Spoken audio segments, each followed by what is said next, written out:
the opposite way, had his worst outing of the year. And this guy is a great pitcher, and we'll see how he goes tonight. Very seldom you see outstanding pitchers have 2 bad games in a row. So I expect him to have a great one tonight. Yeah, the speculation on the bench tonight and in the press box, how will the game last Sunday affect Greg Swindell? He gave up 17 hits. He's not used to that. He has carried a no-hitter. Here he is now coming in from the bullpen. This fellow's carried a no-hitter into the 6th and 7th inning this year of a couple of ball games. Pitched extremely well all year long, and it was a bit different for him getting roughed up like that, but he stayed right in there. And the speculation tonight, how will it affect him? And I don't think you'll bother this young man. Oh, no, he come from a baseball background, you know, a great pitcher, University of Texas, and he was the youngest pitcher on the 1984 Olympic team, so he knows what it's all about. And I say, as I said before, the great ones usually don't have bad games back-to-back, and I think the Tigers expect he's going to be a little different pitcher than they saw in Detroit. Well, he's won 10, lost 2. Jeff Robinson, the Tiger pitcher, has won 6 and lost 2. Tigers here last night won the first game of this series in a very dramatic fashion. They got great pitching. Doyle Alexander was a tremendous pitcher. He had a 2-0 lead going into the 8th inning. A couple of bloop hits, a bloop pop fly, and then a ground ball that just stayed fair down the third base line. They got those 2 runs in to tie it up. And the Tigers, they just show their mettle, Al. They keep bouncing back. They got 4 in the 9th inning. Well, a lot of people are wondering how Detroit can stay up as far as they are. A lot of the scouts that I run into say they must be doing it with mirrors, because they just don't seem like they have the personnel as far as you look at the averages and the home runs and the earned run averages of all the pitchers. But here they are, just knocking on second place in the American League. And great credit to not only Sparky Anderson, but the whole ball club. Yeah, they're only 3 out of first place. And we'll be right back in just a moment. Okay, here's the batting lineup for the Detroit Tigers. Leading off, the center fielder, Gary Pettis. Batting second, playing third base, Tom Brookins. Batting third, Luis Salazar in left field. Batting fourth, Alan Trammell at shortstop. Batting fifth in right field, Chet Lemon. Batting sixth, the DH, Larry Herndon. Batting seventh, Ray Knight, first base. Batting eighth, the catcher, Mike Heath. And batting ninth, the second baseman tonight, Jim Whalewander. Defensively for Cleveland in the outfield, Hall, Carter, and Snyder. Jacoby, Bell. Ramos is now playing second base. Franco is out. Ramos at second. Upshaw is the first baseman. Allenson, the catcher, and the great young left-hander, Greg Swindell, on the mound. And you see his one-loss average, 10-2. He's the winningest hurdler in the major leagues. He's tied with Maddox of the Cubs, making his 13th starting appearance of this season, his 6th starting appearance at home, and of course his second straight one against the Detroit Tigers, who he was roughed up last Sunday, and that was only his second loss. Allowed 17 hits, 6 runs in 7 innings, and he lost that game 6-2 to Jeff Robinson, who is his opponent again tonight. He walked 2 and struck out 5. And we must remember the time before last Sunday, he had to leave the game because of a stiff shoulder, so that might have had some effect on him in the game in Detroit. But this guy's a good one. He throws strike, good fastball, and he can throw a breaking ball when he's behind in the count. All right, a big crowd on hand tonight. They were expecting about 70,000 people. That is 70,000 people. I don't think we have that many here yet, but certainly above 60, and seats are taken in every section of this ballpark. Gary Pettis will lead it off, and the first pitch of the game is low. Pettis, Brookins, and Salazar will be the Tiger batters in the first inning. Ball 2, no strikes. That's Mark Johnson behind the plate tonight, calling the balls and strikes. Terry Kraft is at first base. Jim McKean at second. Mike Riley is the umpire at third base. Jim McKean is the crew chief. Ball 2 and strike 1 to Gary Pettis. He had a big hit last night in the 9th. And a strike, evens the count at 2-2. This fellow doesn't walk many. can't be deceived by the first two pitches being balls. He's around the plate. And he struck him out. It's the first breaking ball he's thrown. Looked like a hard slider, and Gary Pettis strikes out. And this gets the crowd here into this ball game. Let's take a look at the last pitch. A deep cutter down and in. A real tough pitch for a right-hander to hit. And the batter is Brookins. Tommy had a key hit in the ninth inning last night, a single that batted in 2. The Tigers scored 4 in the ninth to break a 2-2 tie. And the pitch from Swindell. It's a strike on the outside corner.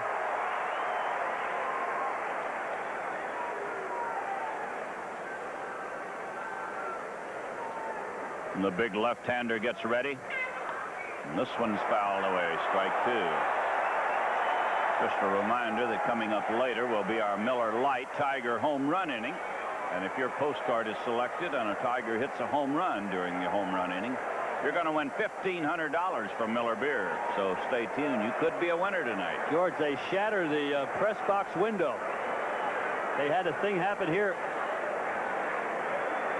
And you can see there where the ball hit and shattered the window. Again? Again. This just happened just now. Oh, that's 3 times. And Brookins strikes out. I'll give you this information. When they put those windows in, shatterproof, unbreakable, lifetime guarantee. Now, that's the 3rd window that's gone down. The last game, the second one in 3 games, Chuck Waslick tells us. The last game against Toronto, or the game before that, they shattered a window and it fell, the glass did, all down into the crowd. Now we get this one from Tom Brookins. The guarantee's no good. Better read the fine print. Yeah, read the fine print. Unbreakable, shatterproof, lifetime guarantee. The pitch to Salazar. He fouls it away. 60 degrees at game time. Very cool on the lake. It was in the 50s last night at game time. This fellow drove in the go-ahead run in the 9th inning and a line drive base hit into center field. So Salazar continues.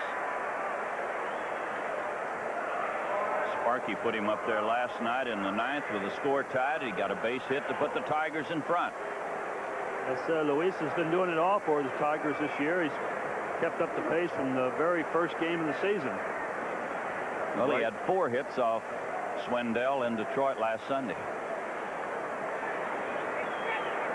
The batter is Trammell.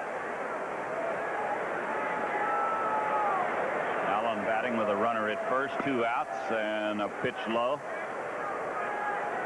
Trammell batting at .332, 8 home runs, 32 runs batted in.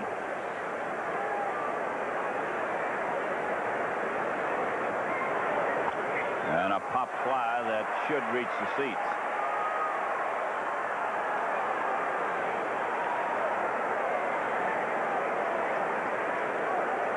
The Indians, with all of their great start, being in first place a long period of time this year, they are behind in their attendance before tonight. They'll go ahead of last year with this crowd tonight. But they're behind starting play tonight.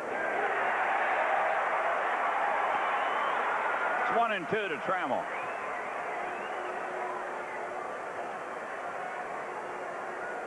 Allen wasn't too sure that was a strike, but he didn't say very much. He just questioned the umpire, and they really don't mind that.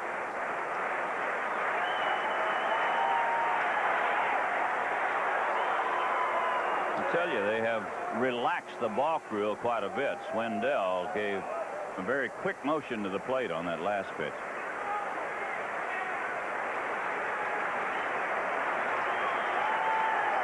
There's the runner at first, Salazar. He's there with 2 outs. The pitch, there he goes. And a foul ball. Ooh, Allen had a pitch to drive into right field. Over the plate, away from him, and he fouled it away. Salazar had a big jump on Swindell. Good base runner, good instincts. The 5 stolen bases has not been thrown out yet this year.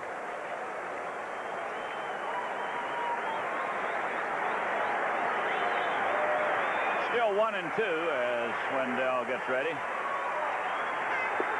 got it. Got it on the inside part of the plate, and Trammell is out on strike. We go to the bottom of the first. No score. Ramos playing second base. Batting second, Willie Upshaw at first base. Batting third, Joe Carter in center field. Batting fourth, Brooke Jacoby, third base. Batting fifth in left field, Mel Hall. Batting sixth, Corey Snyder, right fielder. Batting seventh, the DH, Dave Clark. Batting eighth, Andy Allenson, the catcher. And batting ninth, the shortstop, Jay Bell.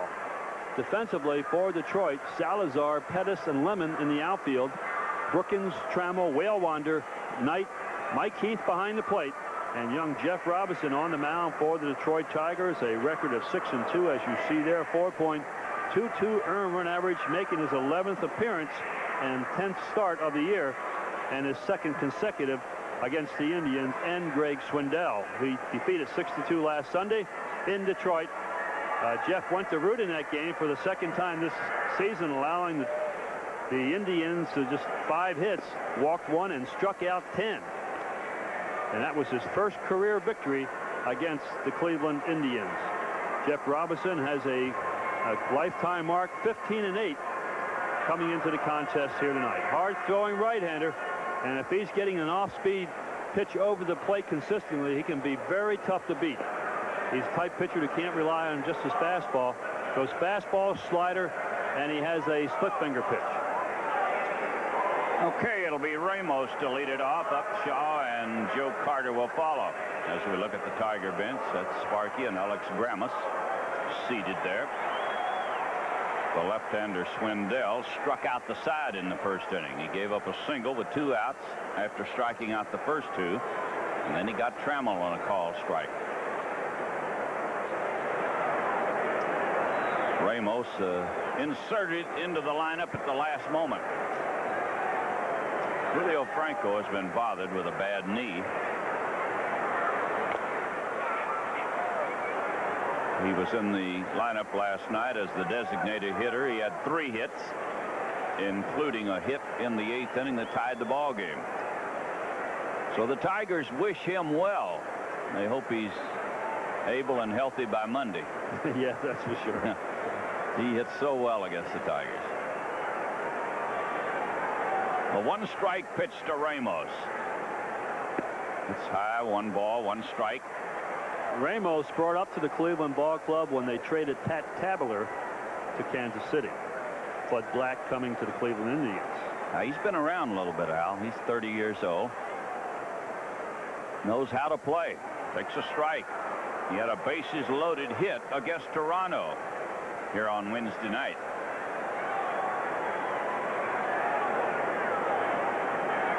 One and 2 as Robinson checks the signs.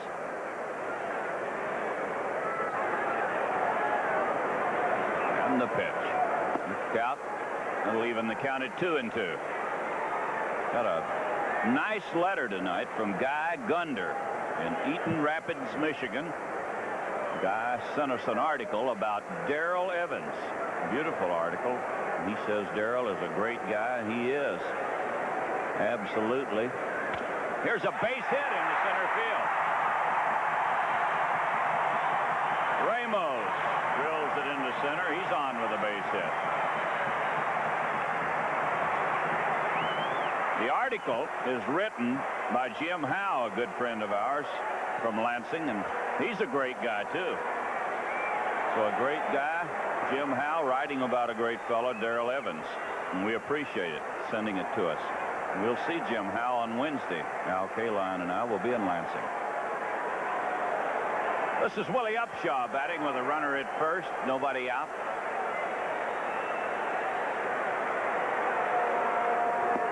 And a pitch outside.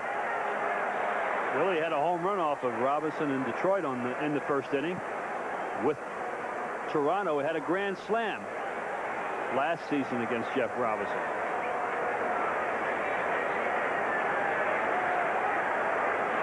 One ball, no strikes. And a strike makes it 1-1. Boy, Mark Johnson has a good wide strike zone, evidently. He called a pitch on the outside, a strike on Trammell, then called him out on a pitch on the inside corner. And this one on the black, as they say, on the outside part of the plate.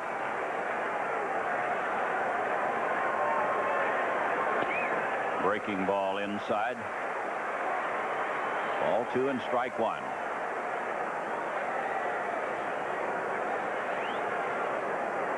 They can double this fella up. Willie Upshaw, he hits the ball sharply, does not run like he once did.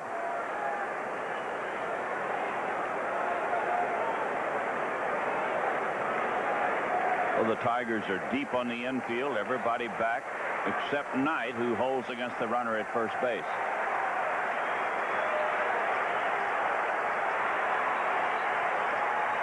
Jeff taking a lot of time here in the first inning. And another strike. Makes it 2-2, and Willie doesn't like it. He didn't like the call on the first one. He didn't say too much and sort of pointed his finger at Mark Johnson after that call.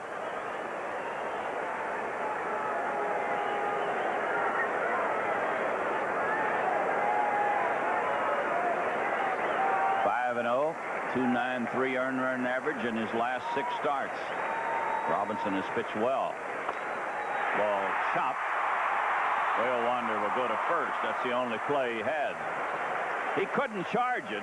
Would have been a tough play. He elected to take the sure out at first by backing up. Well, Willie Upshaw is out. 1 away, and the batter is Joe Carter.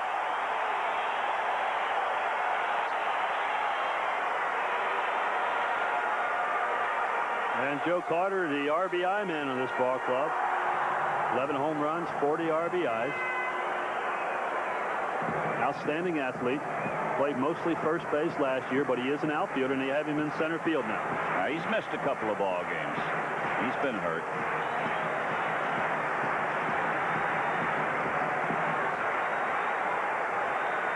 Here's the pitch to Carter. Inside. 1 ball, no strikes. Having another big year.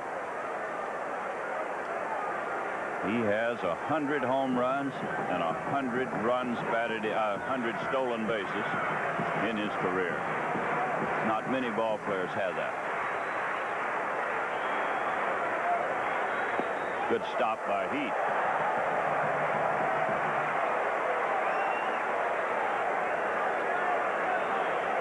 Ball 2, no strikes. Brooke Jacoby will bat next.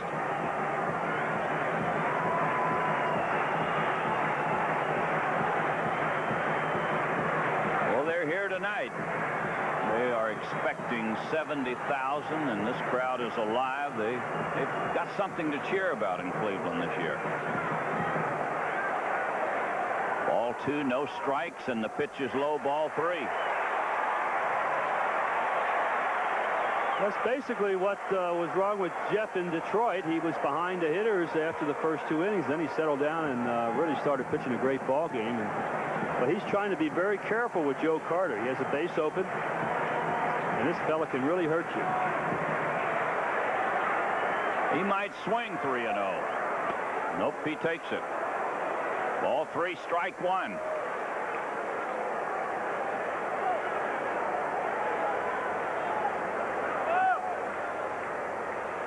This ballpark a lot like Baltimore, Al. They give them the lines because shallow down each line. Goes out quickly. This one fouled away. In Baltimore, only 309 down each line. It is 320 here in Cleveland. Now you get a look at it. 320 down each line, and then goes out quickly. Center field is short here, but this is a fair ballpark. Pretty good power alley. He's got 370, 75 in power. So it's fair for everybody. Hit the ball down the line, you get a home run, but you can hit a long fly ball in the gaps in right and left center field.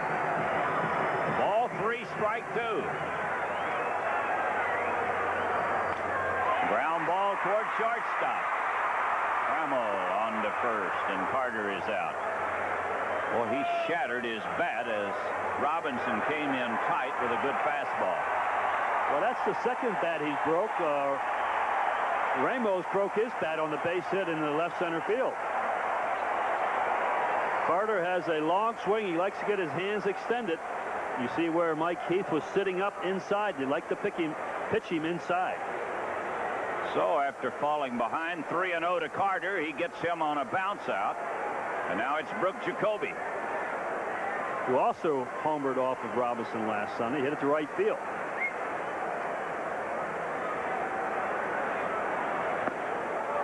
Good breaking ball for a strike.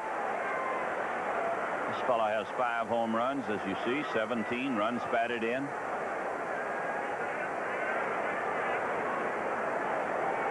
One of the best trades this ball club ever made. They got Brett Butler and this guy for Barker, a sore arm pitcher. It turned out he had a sore arm, never did pitch well again. Strike 2.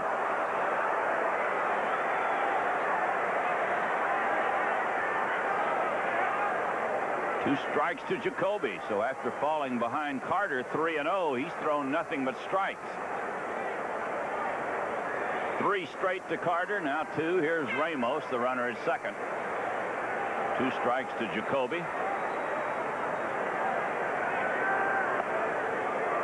Looked like the split finger pitch stayed inside. Might have been good that it did. It didn't break much. Well, when Jeff's getting a breaking ball over the plate, it gives the hitter something more to think about, and he does have a good live fastball. It's 1-2 to Brooke Jacoby. We'll make it 2-2. This is Doc Edwards, the manager of the Cleveland Ball Club. 13 years he played in the major leagues. 238 career batting average. He had to be a pretty good catcher to stay 13 years. And talking about batting averages, see what Sparky's saying? Don't put mine up there. He's telling Mike Heath what to throw right now. Yeah, he sure is. Breaking ball. Don't give in to him. He's a good fastball hitter. We'll see what happens. Probably throw the fastball. It's low, ball 3. Well, he had him in a hole, 2-0. Now it's 3-2.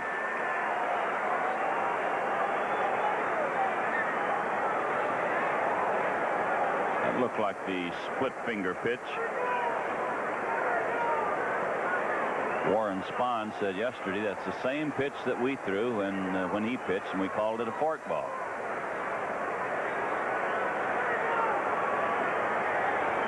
The payoff pitch to Jacoby. Ooh, it was close. So Brooke Jacoby gets a walk. They'll put him at first and second for Mel Hall.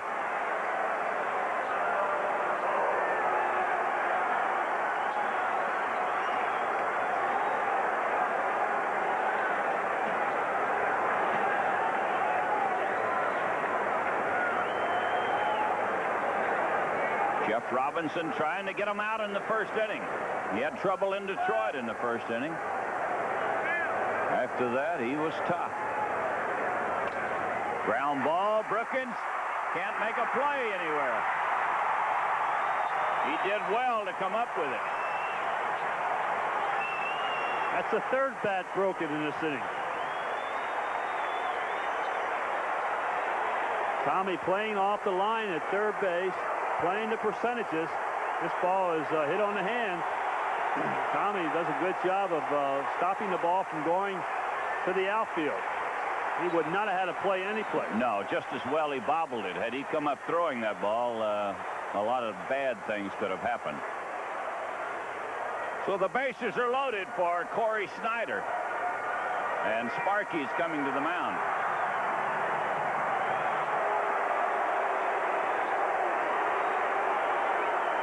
There's not much you can tell. Young Jeff Robinson, he's been throwing the ball well, and the hits that they've gotten off of him have been the handle shots that have been broken the bats.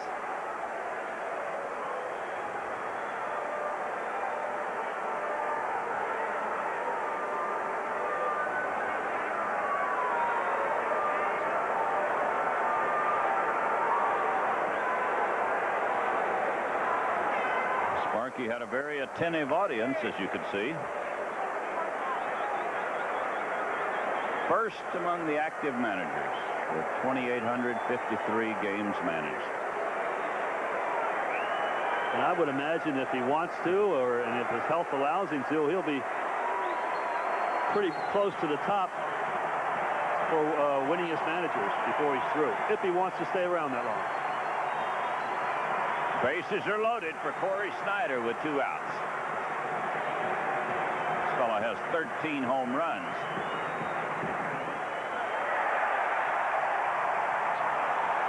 Jeff's having some problems getting the ball over. He was 3-0 to Carter before he got him out.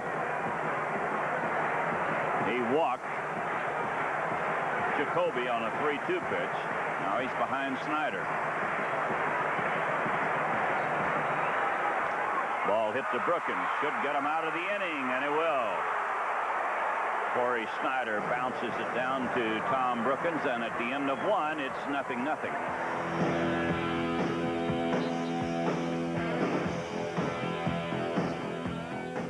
Pause 10 seconds for station identification. You're watching Tigers 88.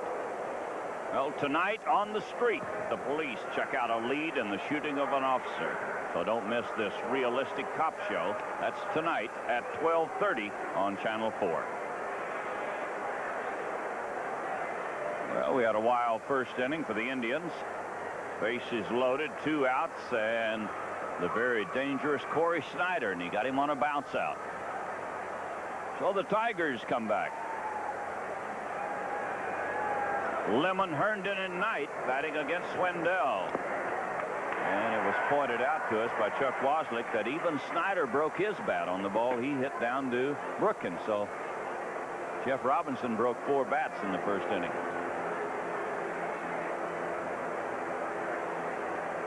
He throws what they call in the trade a very heavy ball. If he gets it in on you or the end of the bat, you have a good chance of breaking it. Here's the pitch to Lemon. Outside. 1 ball, 1 strike.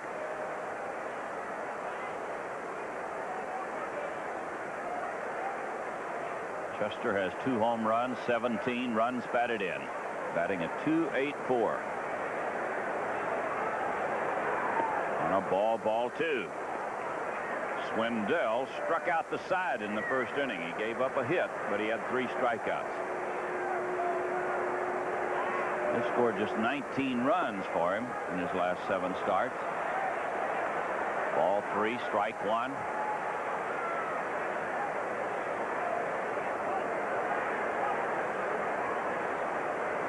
Chet Lemon will be ready for this one if it's to his liking. And he fouled it away.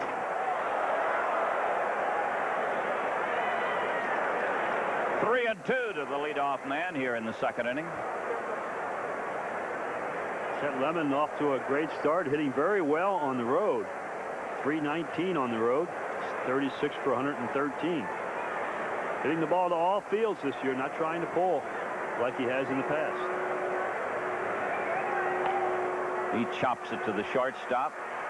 Jay Bell goes to first, and Lemon is out.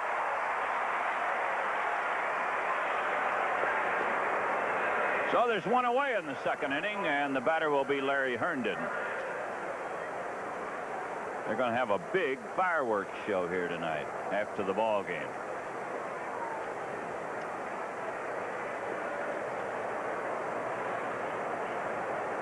And a big crowd on hand.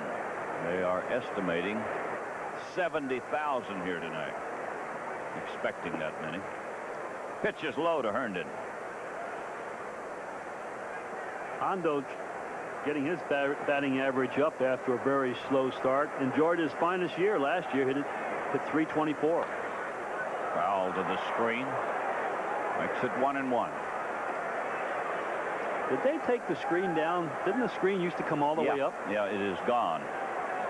The screen has vanished, sort of like the Texas Stadium and one other place we've been this year.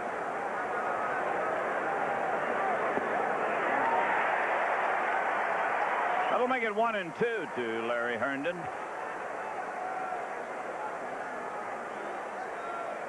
Now they're going to put a new screen up. C.B. Waslick tells us next week they're going to put it up right here. This is all open right now. He's out. Mark Johnson waved him away, and Larry Herndon is out on strike. Boy, it looks like it's a hitter's delight. I mean, the pitcher's delight here in this game. Take a look at it again.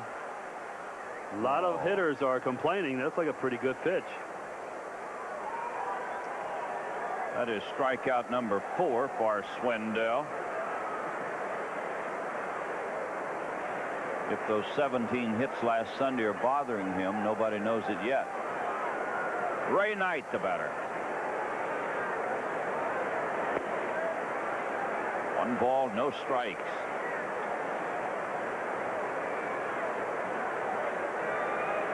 Ray batting with 2 outs, nobody on. Second inning, no score.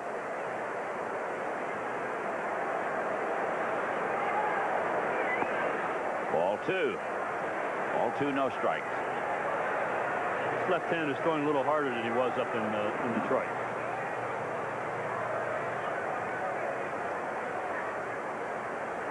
He was having trouble in Detroit getting the breaking ball over. It looked like the Tigers were waiting on the fastball, and they pounded him pretty good. There's a pop-up into right center field.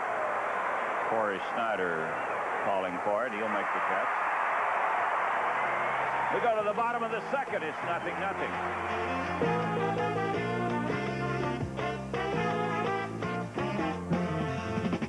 TV schedule this Sunday now, day after tomorrow, June 12th. We'll be here in Cleveland at 1 o'clock. And then we won't be with you for a while. Friday night, June 24th, we're going to be in Toronto at 7:30, and Sunday, June 26th, in Toronto at 1 o'clock. So after Sunday, a couple of weeks before we'll be back on the air. So George Kell, there's a rumor going around that there was someone running around the parking lot last night in their pajamas looking for some cookies. I tell you what, to tell you and Chuck Waslick anything, I'd rather put it in the paper or on television. I mean, I don't know who that could be, and why people would contact me and say, beware of the cookie bandit, I don't know. Well, I thought you might want some cookies about midnight with a glass of milk, and oh, you weren't here. I wasn't here. I just got in. Don't put the blame on me now. You didn't show up. You got into it. Now get out the best you can. Oh, I'm guilty. I'm guilty. I like to see you running outside in your pajamas and your robe on. Oh, hey, I was covered up pretty good. Here's Dave Clark to lead it off. And he fouls it away.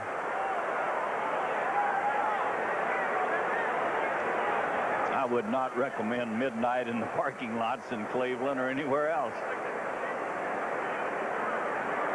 Dave Clark. This fellow's had some big years at Buffalo. He's the designated hitter. Bounces it toward first base. Ray Knight flips it over to Robinson. That's 1 out, and it'll bring up Andy Allenson.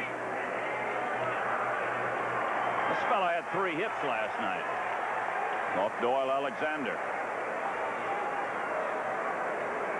This team plays much better when Allenson is behind the plate. He sort of takes charge of the game. The pitchers prefer pitching to him. They feel confident with him behind the plate. Pitch is high. Fellow has 3 home runs, 23 runs batted in.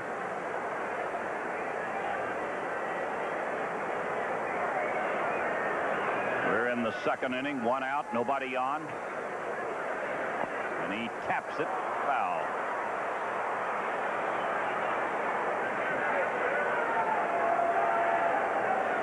In the 8th inning last night, Doyle Alexander working on a 2-0 shutout. This fellow hit one on the fist, a little pop fly over shortstop. Then Jay Bell checked his swing just like that last one, and he rolled down the third baseline, and that's the way they got started against Doyle. And you just saw the record, 35-19 when this guy's the catcher. That's pretty good. That'll win in a lot of leagues. He's waiting on the 1-1 pitch. Look out. He's hit by a pitch ball. Andy Allenson hit by a pitch.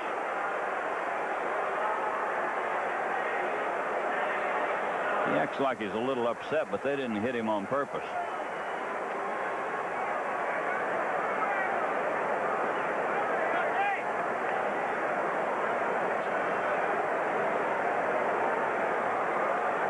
Well, the young man is at first base, 1 out, and the batter is Jay Bell.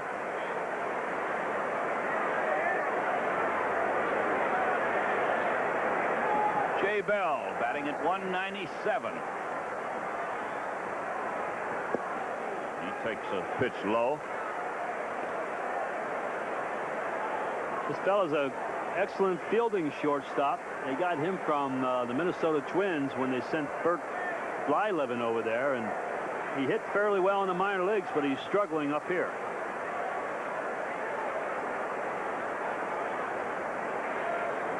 He pops it up. Ray Knight will have a play on it. Ray puts it away. You keep hoping that ball will go fair.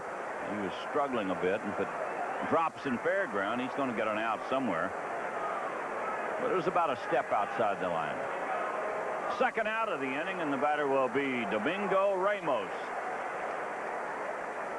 Ramos had a single his first time up.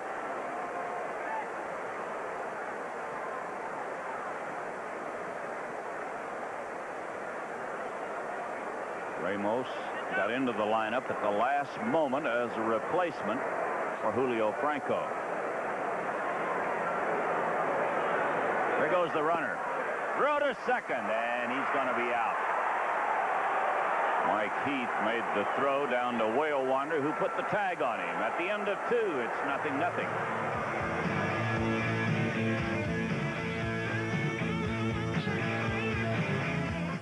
Well, after each televised Tiger game, Al and I will be announcing the Miller Lite Tiger Player of the Game, and the winner will have $100 donated in his name to the Children's Hospitals of Michigan by the Miller Brewing Company.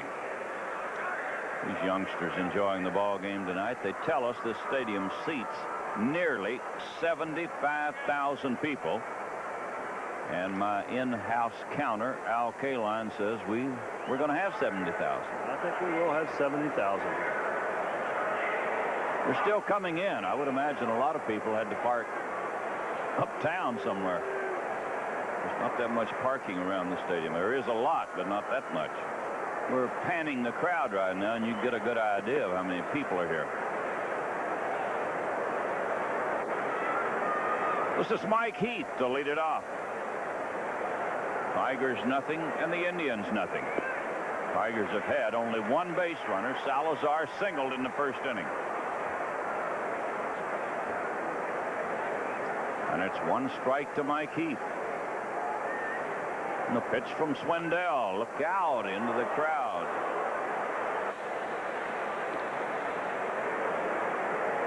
We'll make it strike 2.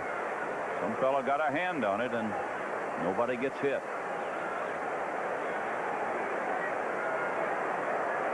Mike has 1 home run, 8 runs batted in. That'll make it 1-2. All the hitters should know by now, if it's close with 2 strikes on you, you better be swinging.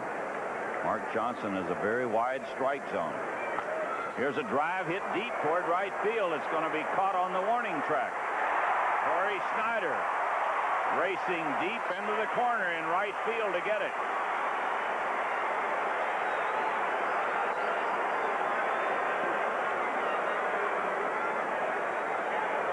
That's the first out of the inning, and it'll bring up Whale Wander. Whale Wander filling in for Lou Whitaker. Has done a good job when called upon by Sparky Anderson, hitting .286.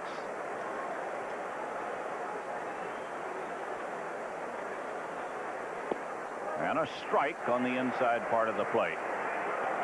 Ted and Karen Kovaleski from Grand Rapids are here, and the Kovaleski, that's a famous name in Cleveland baseball history. They had a brothers battery here. Stan Kovaleski, one of the great pitchers of all time, way back there. Back in the days of Steve O'Neill, and they all came out of Nanticoke, Pennsylvania. Nanticoke. I've heard that story so many times from Steve O'Neill. He says, man, we dug the coal out of the ground and we wore out. Here's a bouncer to third. And out at first is Whalewander.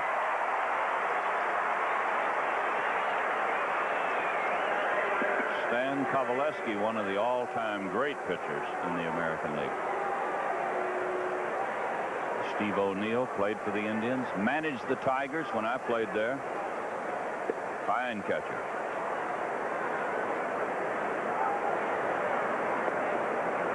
Here's Pettis. He struck out his first time up. And a pop fly. This may drop in. Nope, it's going to be caught by Ramos.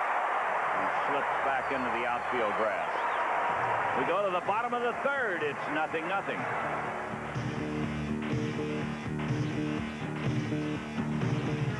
This young fan, is she pretty or not? They're probably having something to cheer about here in Cleveland after all the years being down, but they're having a lot of fun now. They sure are. Top of the batting order for the Indians as we look at part of this huge crowd tonight. Ramos will lead it off, Upshaw, and then Carter. They threatened against Jeff Robinson in the first inning. Loaded the bases with 2 outs, but he got Snyder to bounce out. Ramos had a base hit to start the game for the Indians. He takes a strike.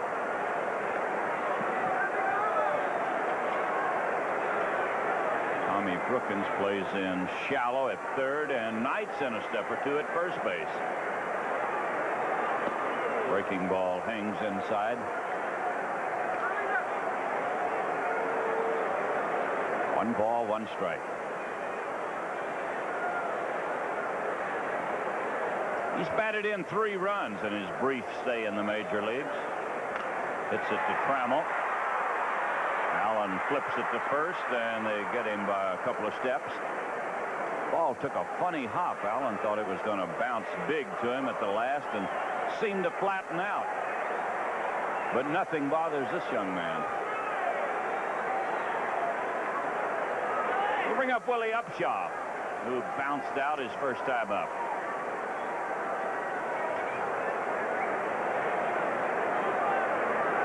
Willie has 6 home runs and 16 runs batted in. And a good breaking ball for a strike. Willie, a very fine player for Toronto for a number of years. The last couple of years, he started to slip somewhat, getting off to good starts and then taking a nosedive the second half of the season. He did have 15 home runs last year for Toronto. You can see the graphic. He's hitless in his last 15 trips. And he pops this one out of play.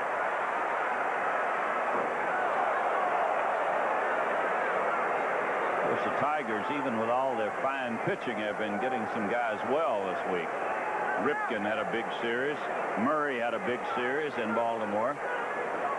Franco was 2 for 18 coming into play last night. He had 3 hits.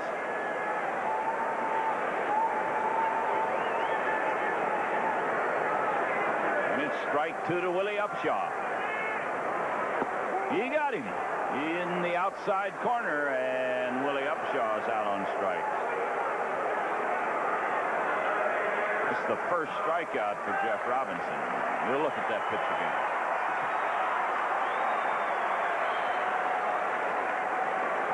I don't think you can complain on that pitch. 2 strikes, gotta be swinging. And the batter is Joe Carter. Joe bounced to Trammell in the first inning.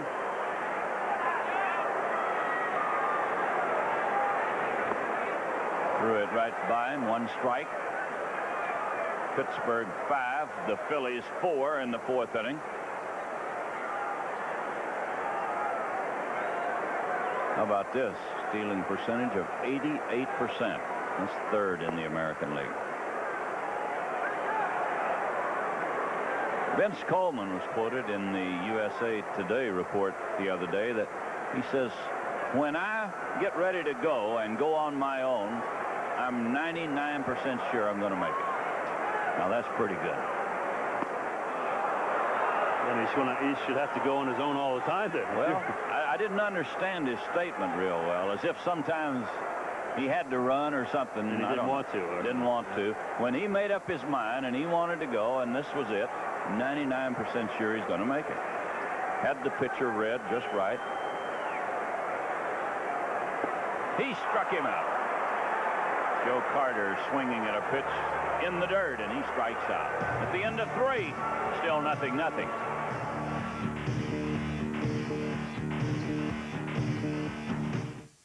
This is Mr. Art Modell, who owns the Cleveland Browns football team, and this is part of the private boxes they have here. They have beautiful private boxes all the way around. Chuck will pan it for us here, have it panned, and get a look at some more of them.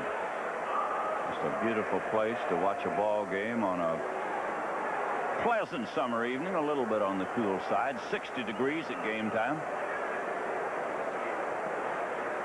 Supposed to warm up over the weekend, and by Tuesday get up to 94 in Cleveland. Summer will officially be here weather-wise.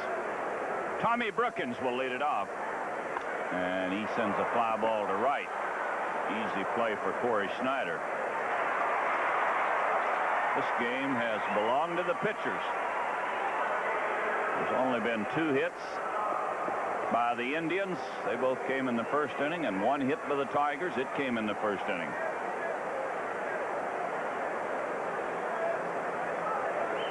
And here's the man that got the Tiger hit, Luis Salazar.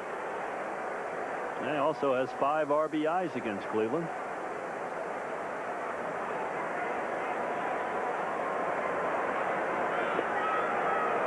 He was 4 for 4 against Swindell last Sunday in Detroit.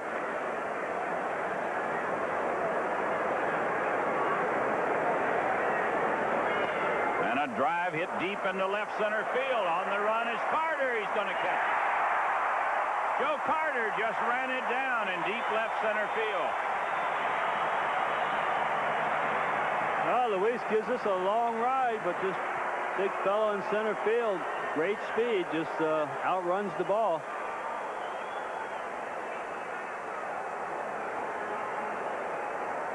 So with 2 outs, the batter will be Alan Trammell. Joe Carter, he goes and gets them with the best of them.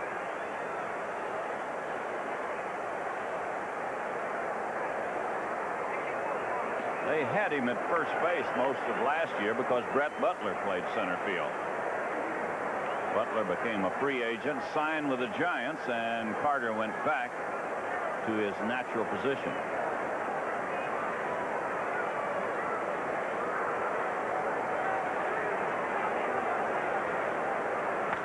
And a fly ball to center. This will be a routine play for Joe Carter. Go to the bottom of the 4th. It's still 0-0.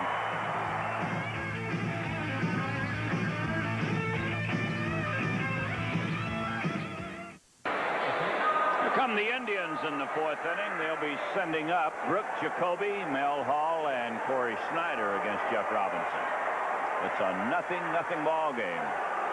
And you see one of the fans getting an all-star ballot, and sure ready to fill out for his favorite player. And I'm sure there are going to be a few Cleveland players on that ball club, and it should be. They should be. You're right. You have the pitcher naturally should certainly make the ball club, although they can't vote for that. Center fielder, right fielder certainly ought to get a lot of consideration. Brooke Jacoby drew a walk his first time up. Mike and Rhoda Bringard from Vermillion, Ohio, formerly from Detroit, from Sheboygan, Michigan. And say hello to the folks in Sheboygan. There's a strike to Jacoby.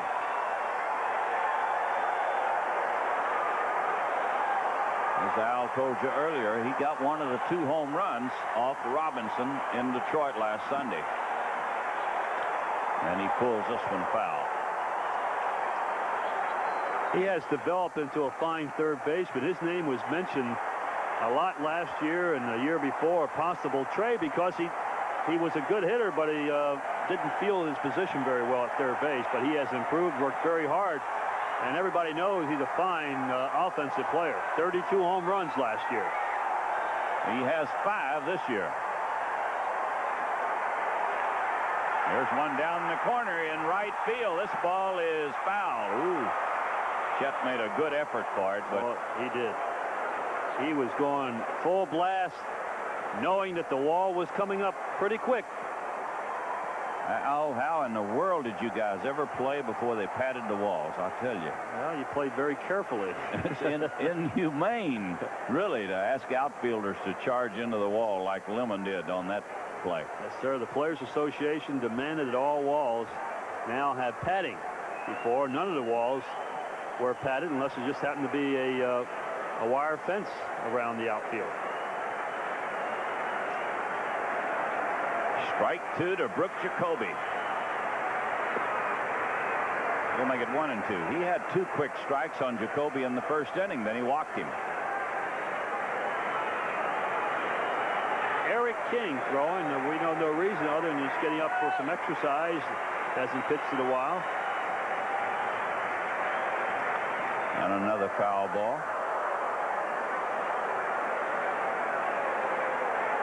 1 ball, 2 strikes to the leadoff man here in the 4th inning. Indians nothing and the Tigers nothing.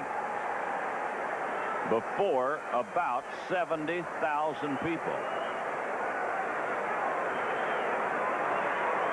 I haven't seen this many people in Cleveland Stadium in a long time. This one outside. If you watch him on during football season, it's packed like this all the time. Once a week. 7 times. 7 times. A year. Or 8 or whatever. Ball 2 and strike 2. Jeff Robinson getting ready. Well, he's 3-2 again after getting 2 quick strikes on Jacoby. I don't know what happens after he gets 2 strikes on him. He walked him in the first inning. One thing he is doing when he's throwing the ball inside, he's throwing it. He's not aiming it inside. And he's throwing the ball as hard as he can. And if he makes a mistake, they're not going to hit it too well. He walked him. So for the 2nd straight time, he has gotten 2 strikes on Jacoby and then walked him. The only 2 walks issued by this young man.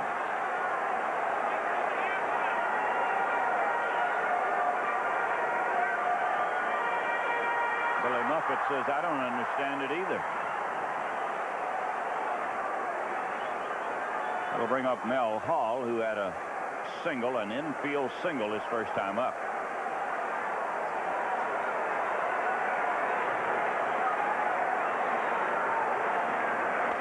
And a fly ball to left. Easy play for Salazar. And Mel Hall is out. 1 out, and the batter will be Corey Snyder.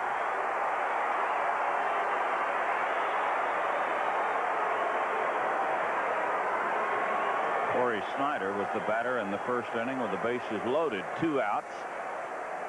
And Robinson got him to bounce to third base. He made his major league debut in center field last night.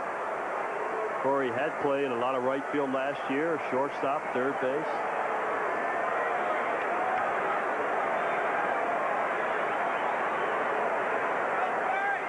There's Dick Trzaskowski, who handles the outfield as far as positioning is concerned. They're trying to get Chet Lemon to move around the right center field. And the pitch coming up to Snyder. Bouncing ball picked off by Brookins. Out at second and out at first. A double play.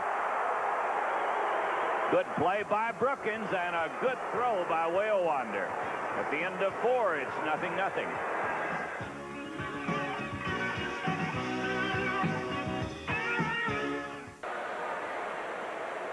We're going to show you the double play ball.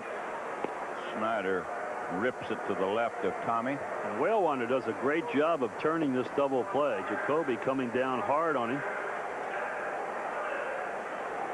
Whalewander is amazing and little he gets the chance to play, but he seems to do a great job whenever he's called upon. And that's hard to do. It is hard to do.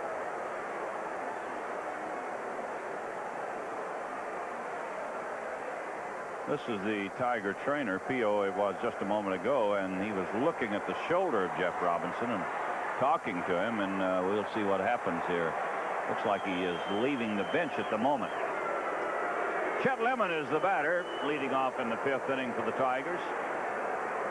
Herndon and Knight will follow Lemon in a 0-0 game. And a long belt. If it stays fair, it's a home run, and it is fair ball. Home run for Chet Lemon. He hit it right over the top of the foul pole, and it took both umpires going down the line to call it. And Chester stood at home plate. He figured the ball was going to hook foul, but the ball just stayed on line. Both umpires giving it a good look. Chester Lemon hits number 3 for him this season. Plenty of distance from the moment it leaves its bat. It's got plenty of distance. Now watch Lemon, the umpire at the plate. Everybody's helping out a little bit.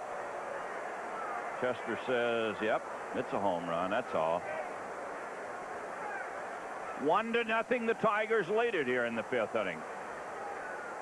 And the batter is Herndon. And a pitch outside. And we understand it's the first home run allowed by Swindell in 34 innings. 1 ball, no strikes, and a fly ball to right. This is Corey Snyder. And Larry Herndon is out.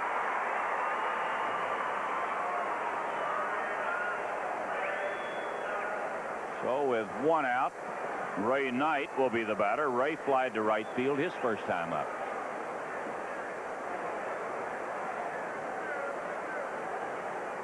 A 1-0 ball game. Chet Lemon's home run has been the only run of the game.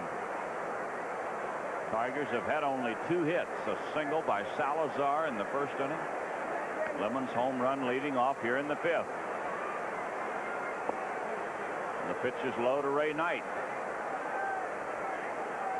And you see Ray Knight's batting average creeping up. Ray's always been a good hitter, a .275 lifetime hitter. Struggled in the early part of the season, but have been hitting real well. It's ball 2. These same 2 clubs play tomorrow afternoon and again on Sunday afternoon. And a strike. Ray Knight watched a good one sail by. After the game here on Sunday, the Tigers come home. They'll open a big series and a big homestand. Here's a base hit into left. Ray Knight bangs it hard into left field. He's on with the Tigers' 3rd hit.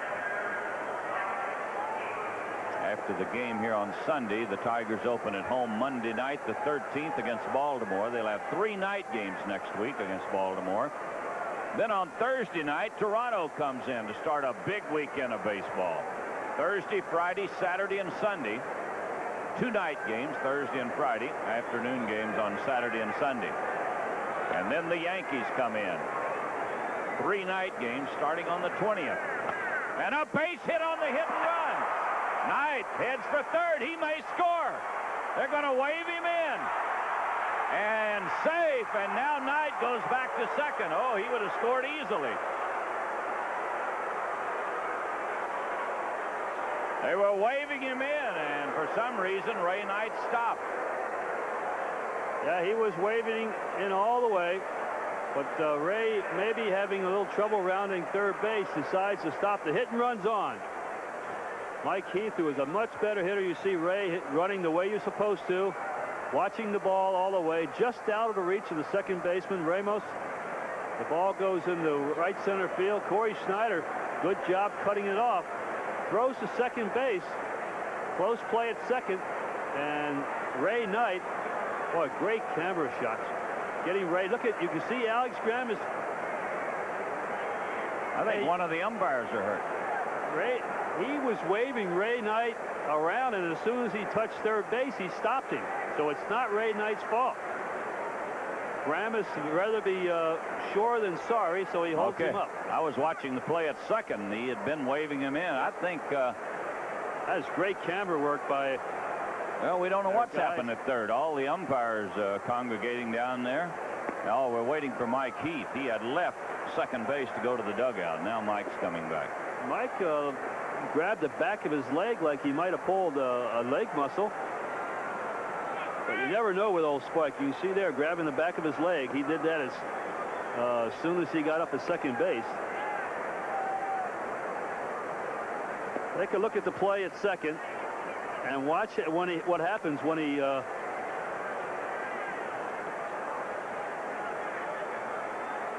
looks like he twists his leg. Yeah, trying to stay on the bag. They're going to play the infield in close for Whalewander with runners at second and third, one out. Here's a squeeze play, and he missed it. And Knight's going to be out.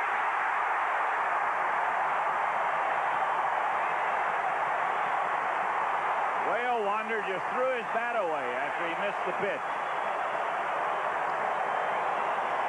He had a fastball right down the middle, and he just missed it.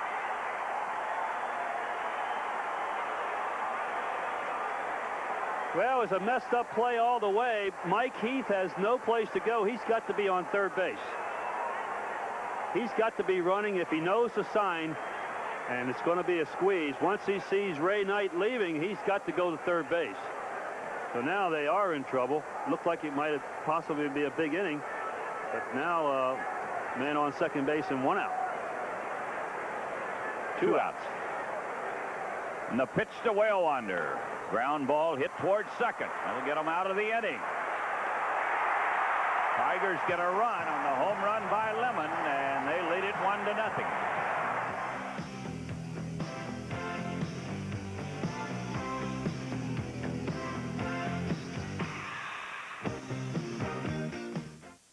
Going to watch Jim Whalewander here as he swings, and his bat comes around and evidently hits Mark Johnson, the umpire, right here.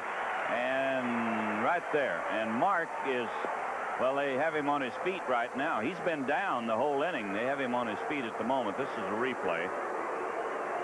The Indian trainer and Pios DeSalva, the Tiger trainer, out. But at the moment, he's on his feet. Now, we're live now. Mark Johnson is up. You could see the swing when Whalewander turned the bat loose. It hit Mark Johnson in the back of the head, and I mean, he went down as if he were poleaxed. That's a difficult job, umpiring behind home plate. You not only get a lot of foul balls, but there's always the possibility of the bat.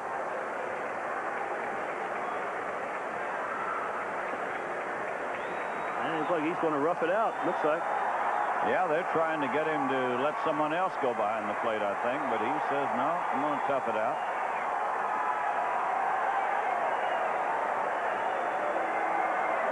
Well, he took a pretty good blow to the head. That's got to be about as a weird half inning as you'll ever want to see. A lot of things happen in that inning. A lot of things happen. Nothing good for this fellow, nothing good for the Tigers except the home run by Lemon.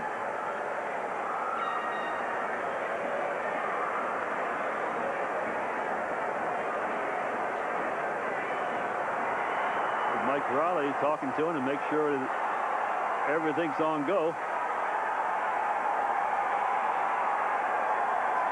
Well, the other three umpires want to be sure that he's all right. What do you ask a prize fighter? What's your name? Where are you? What day is it?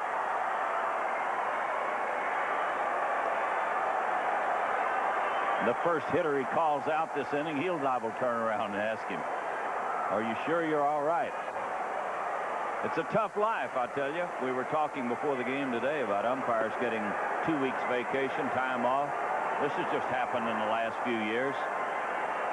Ball players get time off. tough left-hander, tough right-hander pitching, or they're tired a little bit, they're out of the lineup. Umpires never used to get any time off at all. And plus, the umpires, most of them don't live in towns that the teams go to, that they have to umpire in, so they don't get a chance to see their families at all, in most cases. They are gone all summer. Tough life. And yet there's no shortage of people wanting to be Major League umpires. Well, Dave Clark will lead it off. Dave bounced to first base his first time up.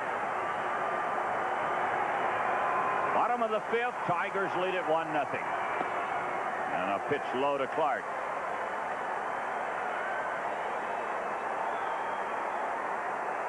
Jeff Robinson has allowed 2 hits. He's walked 2 and hit a man.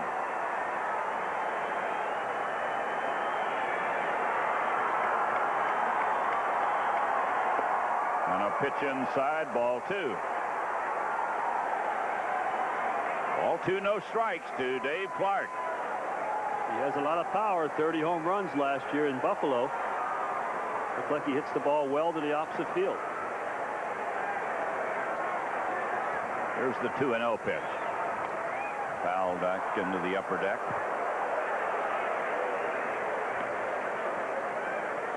Larry Osterman in our booth a moment ago. Larry here with the pass crew, and they'll be working tomorrow afternoon. Larry O from Kalamazoo.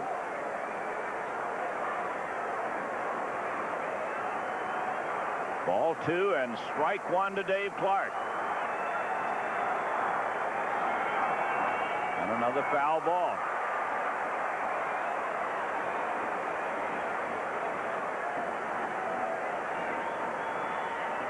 Jeff's been behind a few batters. He's walked only 2, ironically enough.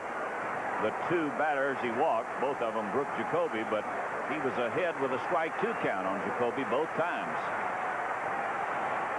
Then he walked him.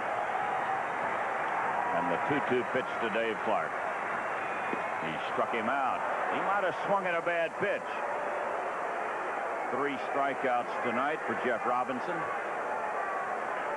And the batter will be Andy Allenson.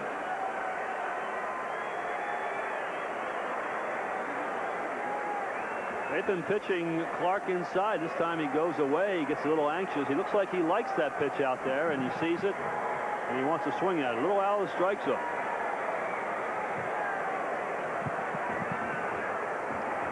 Andy Allenson was hit by a pitch ball his first time up.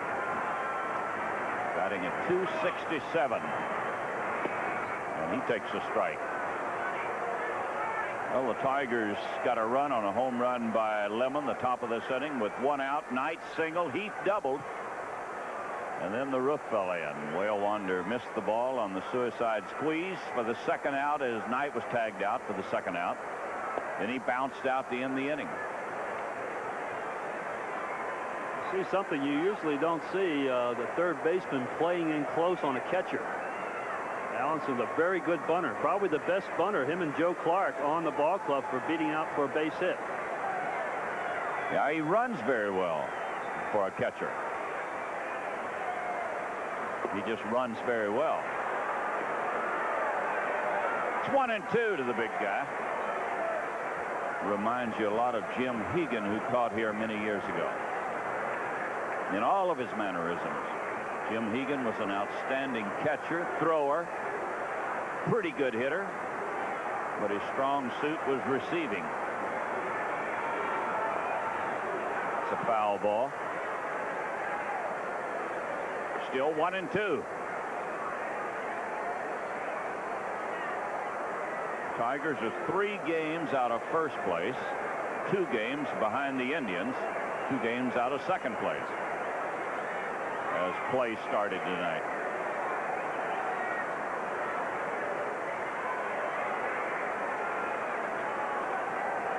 Jeff Robinson delivers, and he pops it up.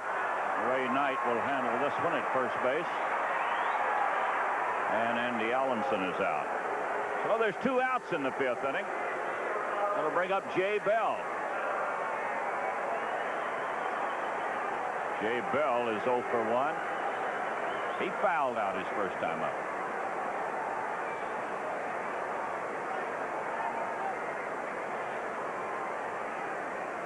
Tigers leading the major leagues in fielding, and that's why they're playing so well. Their batting average and pitching not as well as they would like it, but defensively they've just been outstanding. 27 errors is almost unbelievable. 1/3 of the season gone, only 27 errors. Pitches inside to Jay Bell.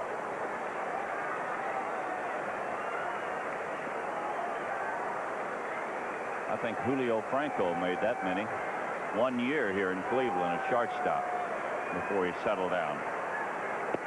And a strike makes it 1-1.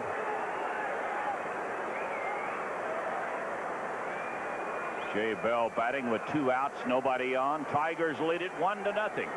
Bottom of the 5th. And the 1-1 pitch. Over but low, ball 2.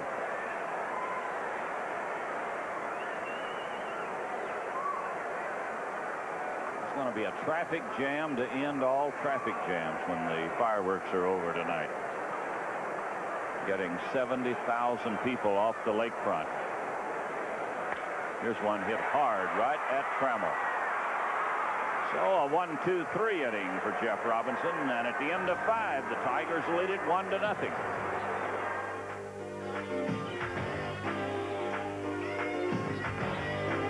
Pause 10 seconds for station identification. You're watching Tigers 88.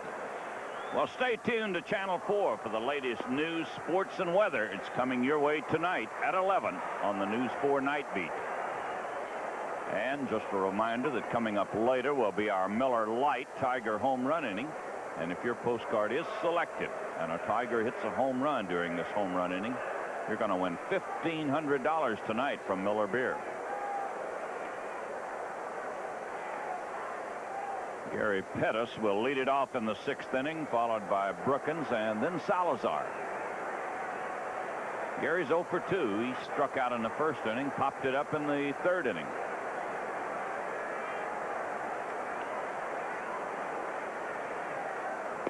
And a strike right down the middle of the fastball. Starters have gone into the 6th inning in 54 of their 58 games. That's why Cleveland is in 2nd place. Knocking on the door at 1st place. Getting much, much better pitching this year.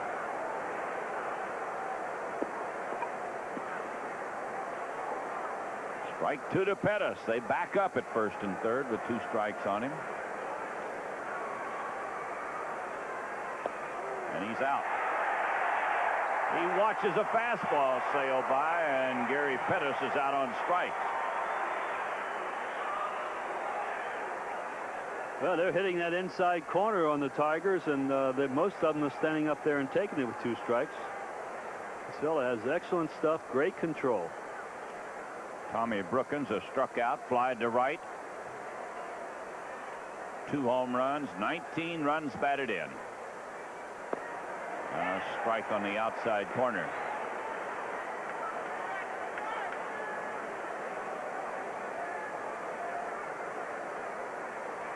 They play him toward right field. This one inside. Schneider is in shallow and over toward the line and right. Carter shaded toward right field. And he fouls this one away.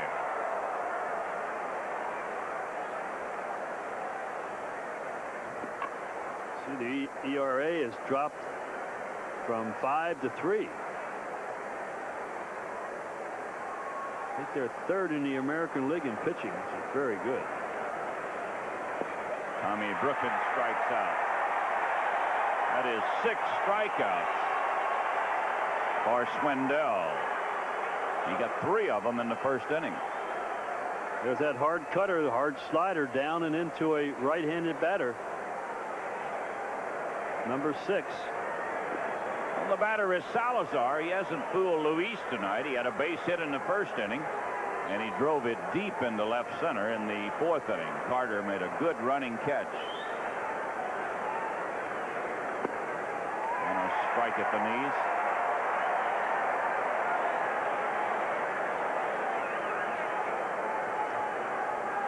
Two outs, nobody on. Sixth inning. And a bunt that's foul.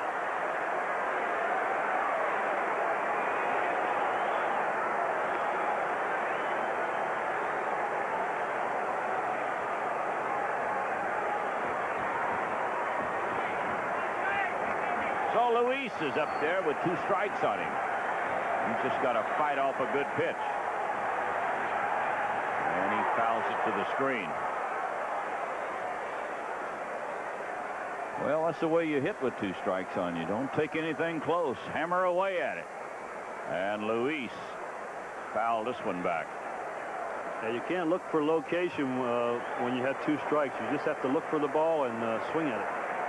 Until you get 2 strikes, you can look location, inside, outside. Fly ball to center. Carter waves everybody away.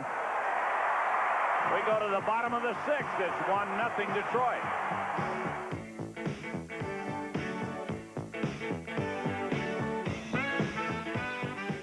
Our TV schedule, we're going to be back here this Sunday, June 12th at 1 o'clock.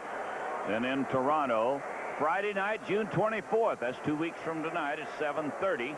And Sunday, June 26th at 1 o'clock from Toronto.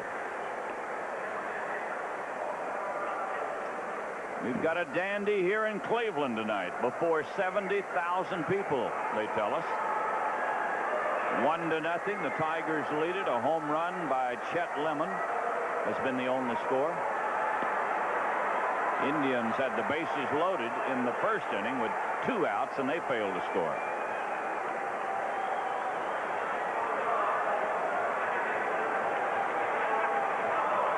So they'll start with the top of the batting order. Domingo Ramos, Willie Upshaw, and Joe Carter. Ramos had a hit to start the game, then he bounced out.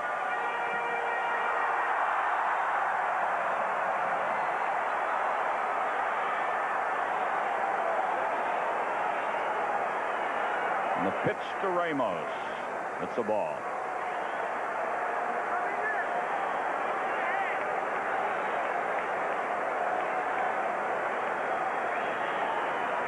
Domingo got into the lineup at the very last moment tonight. Picks it low, ball 2.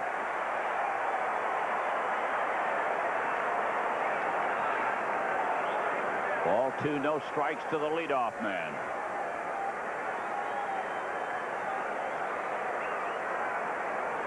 And the pitch from Robinson. Right down the middle. They play shallow in the infield for this fellow. Brookins in very close at third. Knight in a couple of steps at first base. And he bounces it. Oh, great play by Brookins. He had it headed to left field, and Tommy picked it off. Well, you play in close to protect against the bunt. And this is one of the things that might happen to you right here. If you're playing back, it's easy. Yeah, this is an easy play. It's just a routine play if you're playing back, but ball's almost hit over your head. Big bounce, plus you can drive the ball by the third baseman. And the batter is, excuse me, Detroit's been making those plays all year. That's why they're leading the American League in fielding. Willie Upshaw gets a base hit. Willie Upshaw hit the first pitch into right field. He's on with a solid base hit. That's the first hit the Indians have had since the first inning. And not surprising that it's Upshaw, because he does hit Jeff Robinson rather well.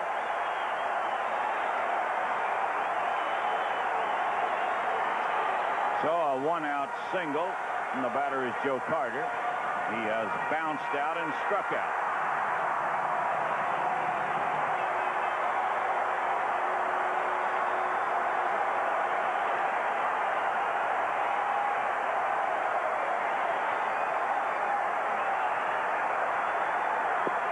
Got the breaking ball over. 1 strike to Carter.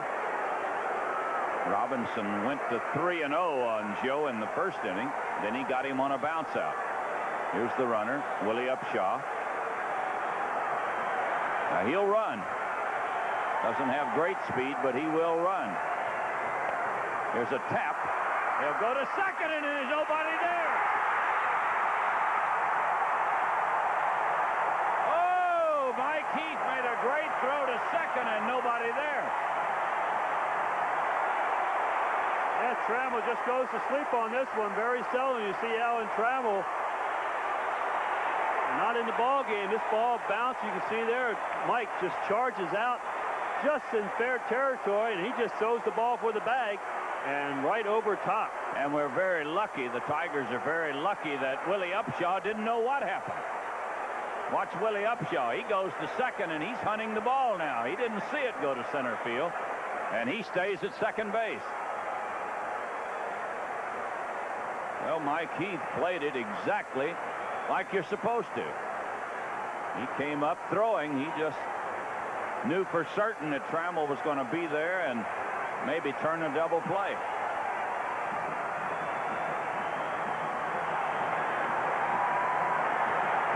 I don't know how they're going to score that. Fielder's choice, I guess. No error yet on the board.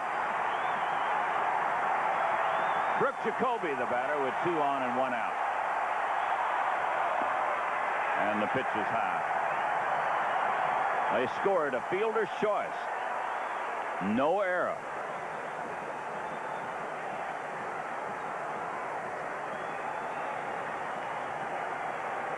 Brooke Jacoby has been to the plate twice, and he's walked both times. Had a good pitch to hit, and he fouled it away.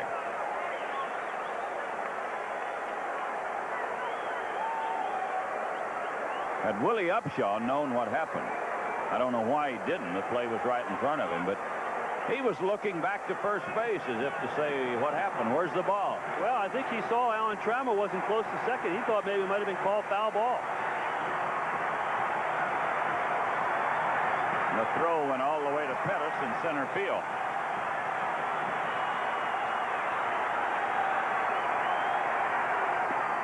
Pitch is low.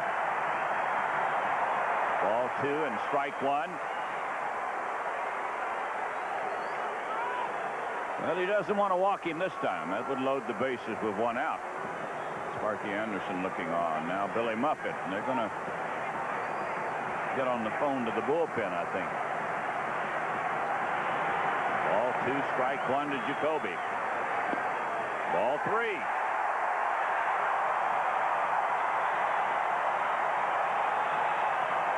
And it looks like Eric King ready to throw. Ball 3, strike 1 to Brooke Jacoby. 2 on, 1 out.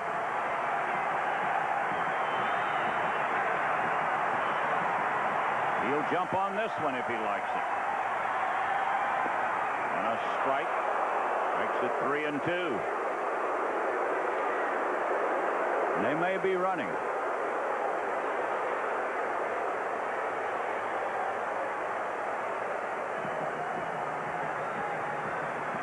Ball 3, strike 2.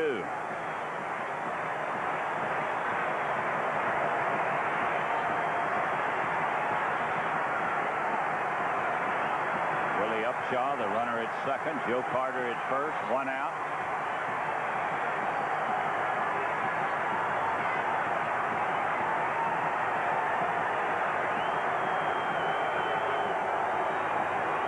Pitchers don't matter. They don't mind too much the runners going on a 3-2 pitch. They figure the batter has a tendency to swing more at a pitch that's a borderline pitch rather than take it, and it might be ball 4 if the runners are going. Here it is. Nope, he walked it. 3 times tonight he has walked Jacoby. And the bases are loaded for Mel Hall.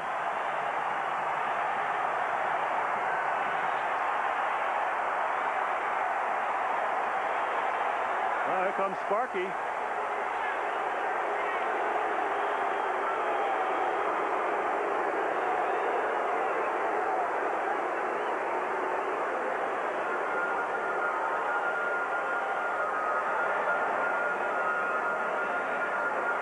Well, he has Eric King throwing. He had been throwing earlier.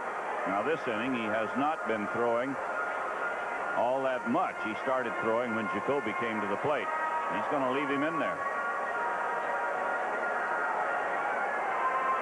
Mel Hall has had an infield single tonight and a fly ball to shallow left field. So the bases are loaded, 1 out. The Tigers have a 1-0 lead.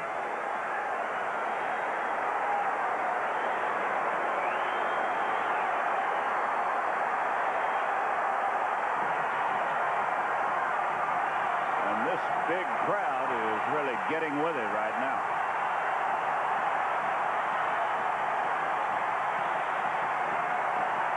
The pitch coming up to Mel Hall. Fly ball to left. Now we get a run in. Backing up is Salazar. He'll go to third base with it. And we have a tie ball game.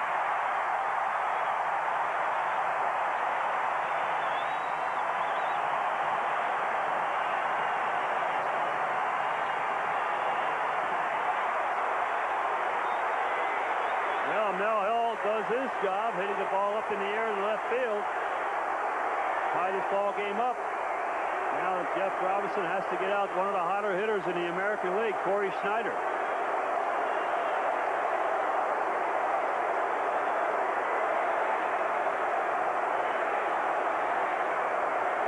Corey Snyder bounced out with the bases loaded in the first inning, hit into a double play in the fourth inning. We are tied at 1 here in the 6th inning.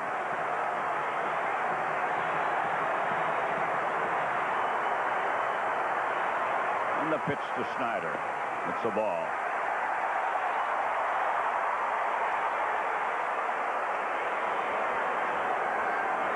Well, with 1 out, Willie Upshaw had a base hit. Joe Carter checked his swing, tapped it in front of the plate. Mike Heath threw a strike to second, but nobody there. Then the walk to Jacoby loaded the bases for the fly ball. And this one's going to get back in the crowd.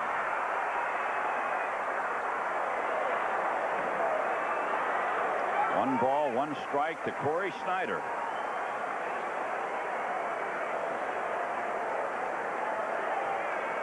Now they have changed it. It goes up on the board in center field. Fielder's choice and an error charged to the catcher, Mike Heath. They've been researching it. Here it is on the scoreboard in center field. So you charge Mike Heath with a very tough error. He made a great play. And he gets nothing out of it but an error. Time call.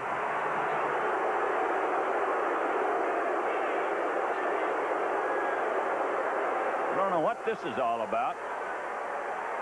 Looked like Robinson and the runner at second base.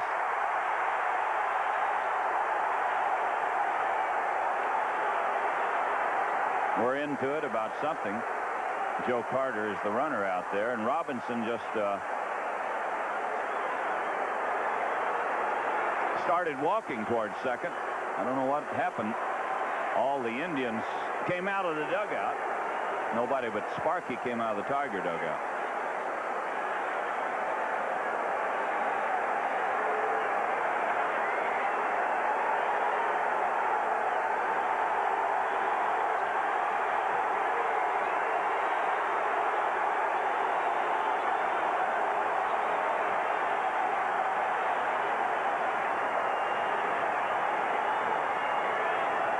Well, we'll just have to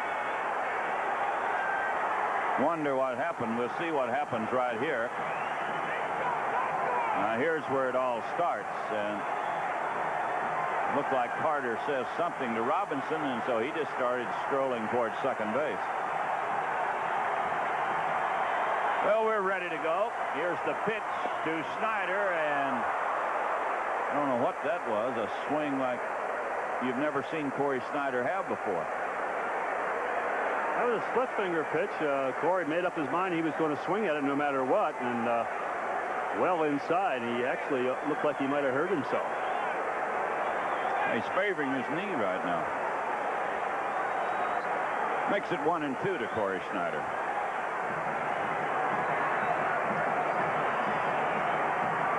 Well, it's a 1-1 ball game. Here in the 6th inning, the Indians have 2 runners aboard with 2 outs. 1 ball, 2 strikes to Corey Snyder. And a foul ball. Looks like he broke his bat.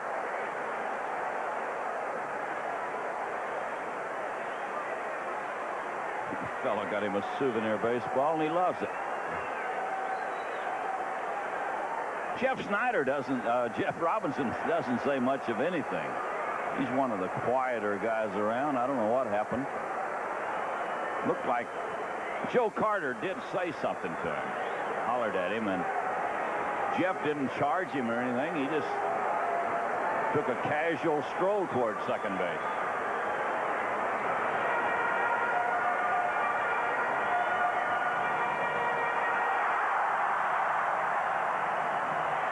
Well, it's been a very lively bottom of the 6th inning. The Indians have scored a run, tied it up at 1, still have 2 runners aboard. And Robinson getting ready to pitch to Corey Snyder, and he steps out.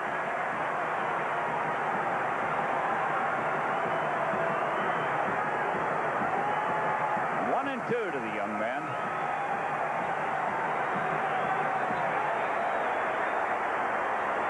And the pitch. This one gets away, and the runners move up.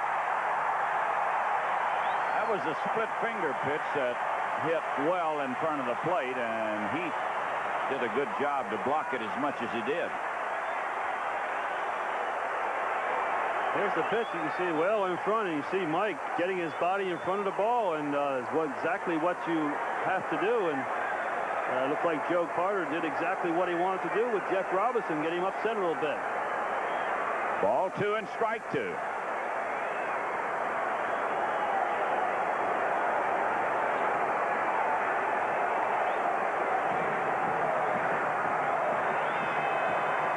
Runners at second and third with 2 outs.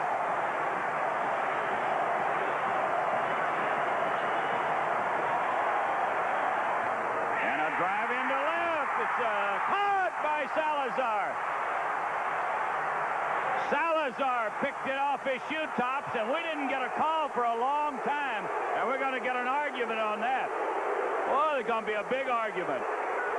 One umpire looked at the other before he made his call, and now Snyder and the third base umpire and Doc Edwards all arguing, but Salazar played it to the hilt, and he called him out.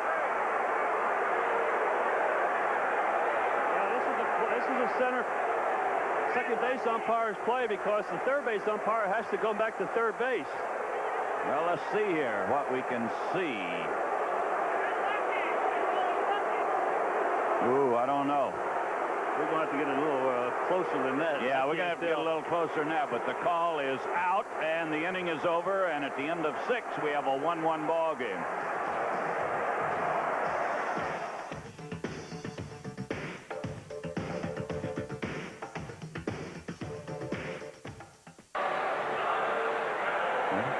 Well, Chuck Waslick's going to give us a real good close-up here, and we might have caught a break right here, Al. Well, and I think the ball might have taken a short hop. I'm just looking at as to see the ball come up into the palm of the glove. Here's another long drive to left field. This ball is home run for Trammell. Alan Trammell has hit one out of here, and the Tigers lead it 2-0. Oh, Trammell, being the great pro that he is, says, hey, I might have cost that ball club a run in the last inning, but I'm going to get it right back for him. 2-1, the Tigers lead it on the home run by Trammell. Number 9 for Allen. We didn't waste any time. A line drive into the lower deck. And the batter is Lemon, who had a home run in the 5th inning.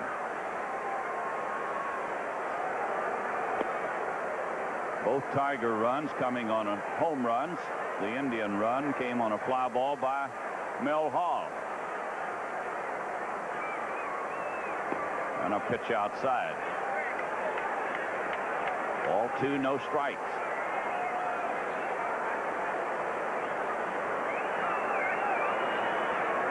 Greg Swindell delivers high, ball 3. 3-0 to Lemon. And Brooke Jacoby heads for the mound.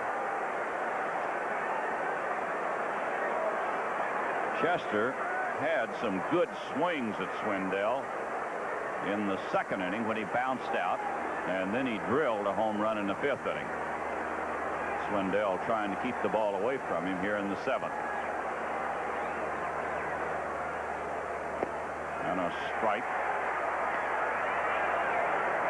Ball 3, strike 1. Nobody out in the 7th. And a foul ball.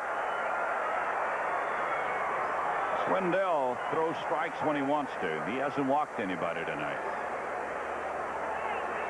Well, Chester better get ready. He'll be near the plate. Ball 3, strike 2.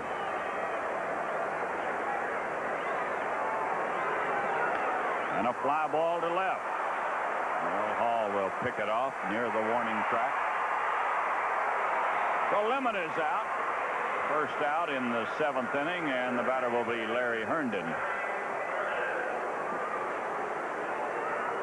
Tigers have 2 runs on 5 hits. Indians have 1 run on 3 hits. The Indians' 1 run is unearned because of the throwing error by Heath. Here's a bouncer that's foul.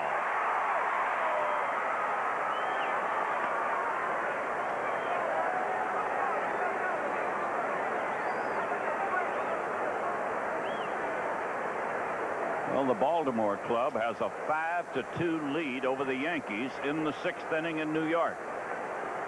Blue Jays 1-0 over Boston in the 5th inning at Toronto.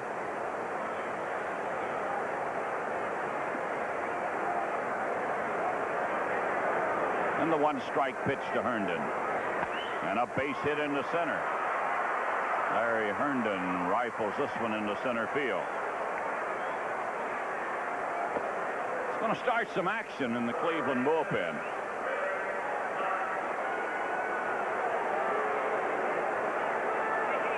A little stirring around down there. A home run and a single this inning.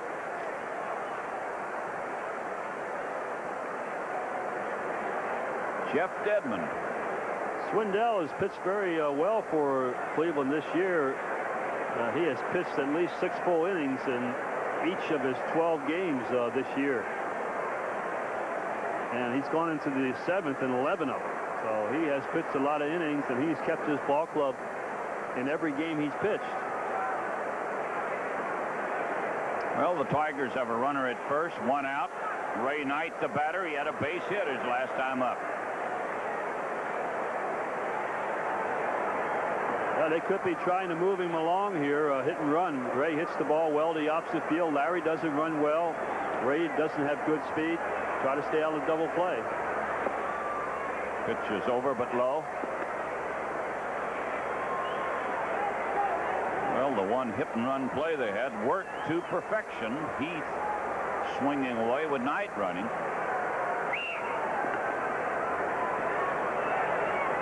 Just about the same situation here.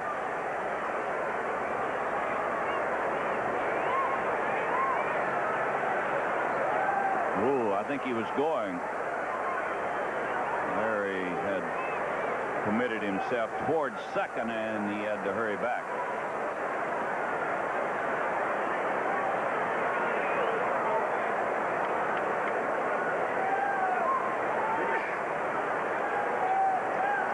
One ball, no strikes to Ray Knight. 2-1, the Tigers lead it. We're in the 7th. And a fly ball to center. Backing up is Joe Carter. Well, Ray Knight is out. second out of the inning, and it'll bring up Mike Heath.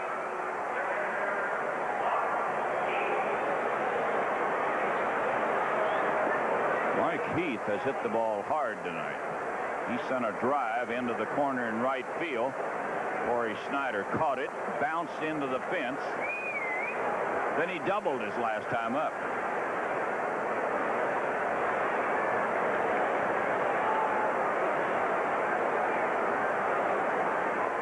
And he chops it foul right at the plate.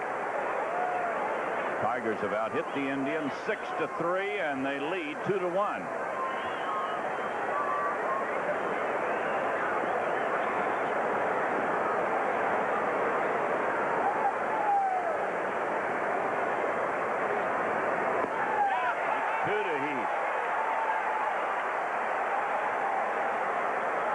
Swindell gave up a leadoff home run to Trammell in this inning. Lemon went out on a fly, then Herndon singled. Knight flied to center. Now 2 strikes to Heath.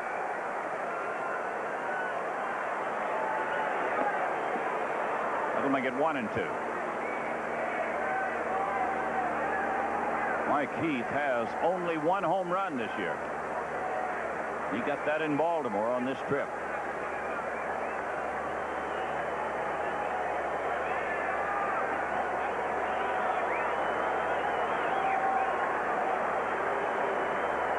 One ball, 2 strikes, 2 outs.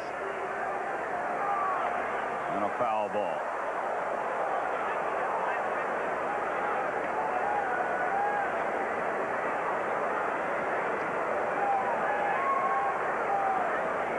We'll pass the attendance figures along to you just as soon as we get them. But a huge, huge crowd on hand tonight.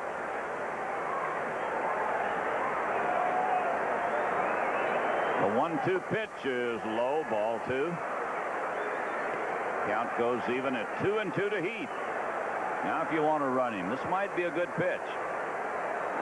Swindell does not want to go to 3-2. Extra base hit could score him. And a chopper towards second. And out is Herndon at second base. We go to the bottom of the 7th. Tigers 2, Indians 1.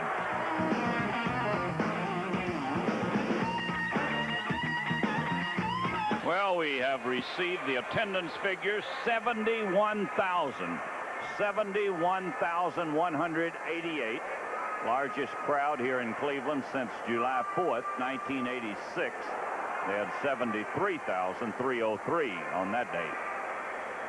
So a huge turnout of 71,188 here in Cleveland tonight, and they've seen a good ball game. It's been a different ball game. There's no question about that. In the 6th inning alone, the 5th inning in the Tigers had a weird inning. But nothing can beat the last inning, I don't believe. No. We've seen an umpire go down, hitting the head with a bat. A perfect throw to second base, and the catcher gets an error. That led to the Indian run. A missed suicide squeeze at home plate. Then Whale Wander bounced out, turned his bat loose. And the backlash caught Mark Johnson behind the head and knocked him down and maybe out for a moment the way they were acting. This is Dave Clark to lead it off in the 7th inning for the Indians. And a pitch inside. Dave Clark has bounced to first and struck out.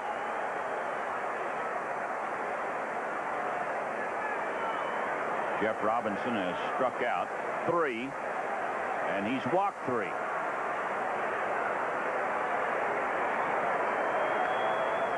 This one sails back into the crowd. Well, you take that screen down behind home plate, and you know what we're talking about when it comes back over the top of that screen. Here it is. You're seated along here. You're fair game for those foul balls. 1 ball, 1 strike. Leadoff man in the 7th. This is out of play. We'll make it 1-2 to Dave Clark.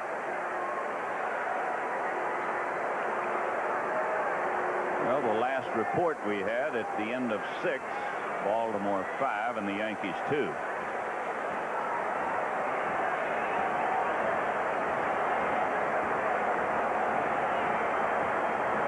Now they tell us the Yankees are batting in the bottom of the 6th. Here's the pitch. Missed on the outside. Milwaukee and Chicago have played 3 in Chicago. No score. Yankees are batting in the bottom of the 6th, trailing 5-2 at home. And the pitch to Clark. Ball 3.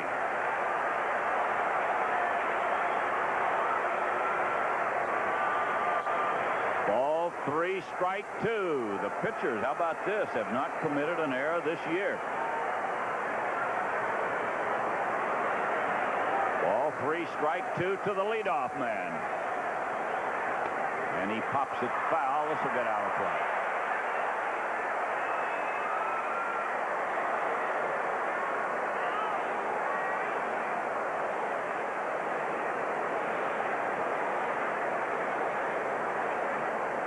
Well, back in April of 1973, Al, you were playing then. They had 74,000 here for a Tiger game.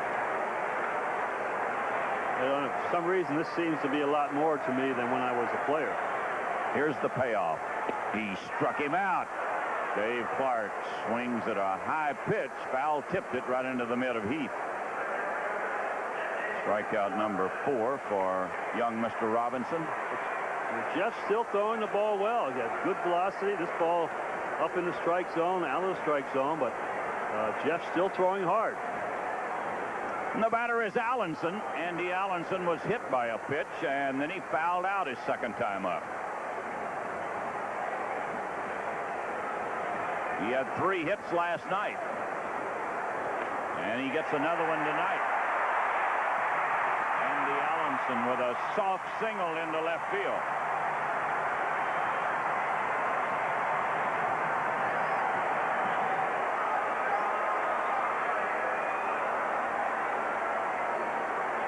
Ball was hit on the handle again, George. I Yeah. think he broke his bat again. I think Jeff must have about 6 broken bats tonight.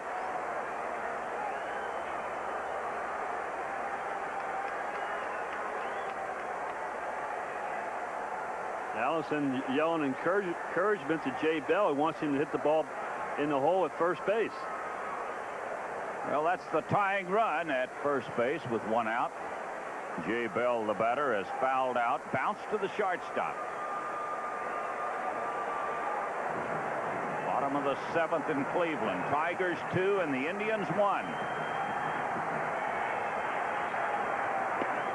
Threw it right by him. 1 strike to Jay Bell.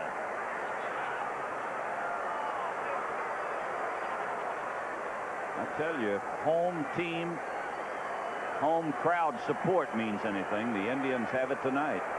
This crowd sitting on go, and they're right with them. A 1-strike pitch. Chops it toward Trammell. He's going to step on the bag, throw to first, and a double play. Jay Bell bounces into a double play, and at the end of 7, the Tigers lead it 2-1.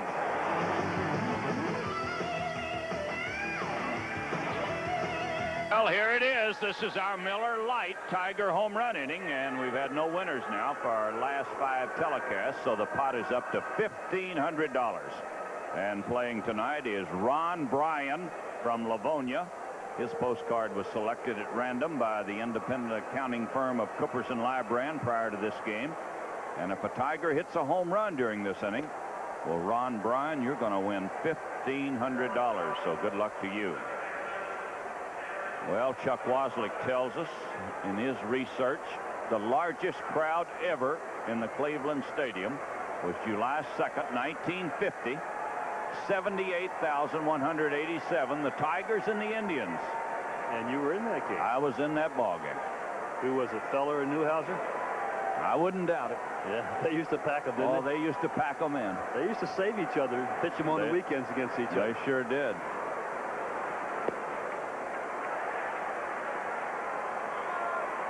And it's the largest crowd the Tigers have ever played in front of, too. 78,187 in 1950.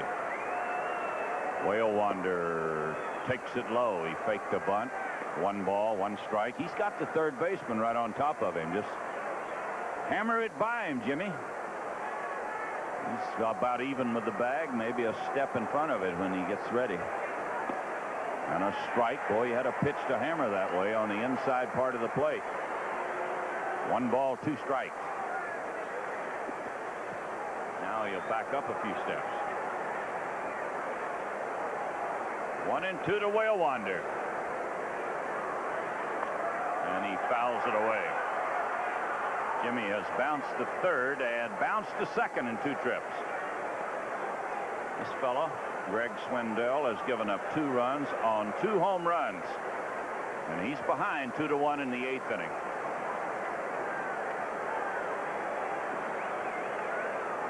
And the pitch to Whale Wander. Foul ball. And it's something the Cleveland pitching staff has been very good at. Coming into this game, they have allowed only 31 home runs, and that's compared to Tiger pitchers that had allowed 58 home runs. I don't know whether Chuck got a picture of that or not, but Mark Johnson raced out to see if that was going to be a fair ball, and he stepped on the mask of Allenson. He says everything's happened to me tonight. Here's a fly ball to left. Mel Hall drifting near the line and back and makes the catch. So there's 1 out in the 8th inning. The batter will be Gary Pettis, who's 0 for 3 tonight. Gary hasn't had much luck with Swindell. He struck out twice, popped to the second baseman. Tigers 2 runs on 6 hits. The Indians 1 run on 4 hits. 1 strike to Pettis. Tigers have turned 2 double plays tonight.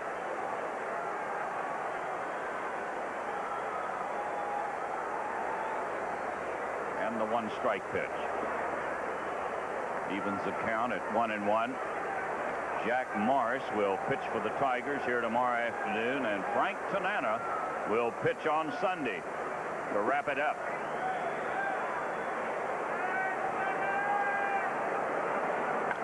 He pops it high in the air to right field. Easy play for Corey Snyder. John Farrell is going to pitch for the Indians tomorrow, and Scott Bales, a left-hander, will pitch on Sunday. So it'll be Tommy Brookins with 2 outs and nobody on in the 8th inning. Tigers 2 and the Indians 1 in a very tense ball game before 71,000 plus. Very important ball game to both teams. Yankees are losing in New York to Baltimore 5-2. Pitch is inside. Ball 2, no strikes.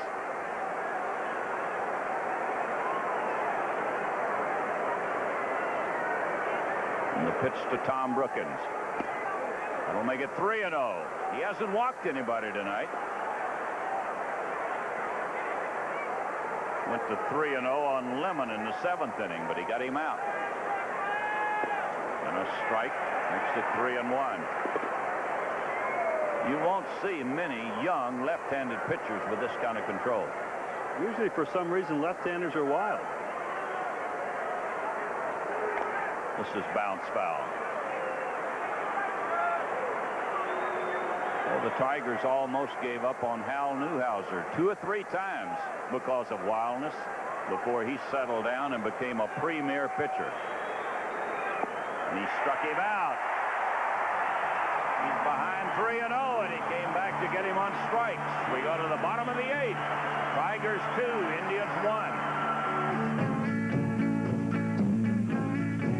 Entering, we would like to send Ron Bryan from Livonia 2 tickets to an upcoming Tiger home game. Now, Miller Beer will be adding another $100 to the pot for our next Miller Lite home run inning. That'll be on Sunday, this Sunday from Cleveland. And if you want to enter, you send your name, address, age, and phone number on a postcard to Miller Lite, Tiger Home Run Inning, Box 920, Detroit 48231. And you must be 18 years of age to enter. Well, the top of the batting order for the Indians in the 8th inning. Ramos, Upshaw, and Joe Carter. Hernandez and Henneman throwing in the bullpen, just getting ready, getting loose. Domingo Ramos, and he takes it high. From Dearborn, Michigan, Bill and Mary Atkinson are here tonight, here for the weekend. Robinson ready, and a strike makes it 1-1. Henneman the right-hander, Guillermo Hernandez the left-hander. And the 1-1 pitch to Ramos. We'll make it ball 2. Detroit police officers Willie Kearney and Tyrone Gregorich over for the weekend series. Ball 2, strike 1. And a base hit up the middle. Ramos drills it hard through the middle into center field.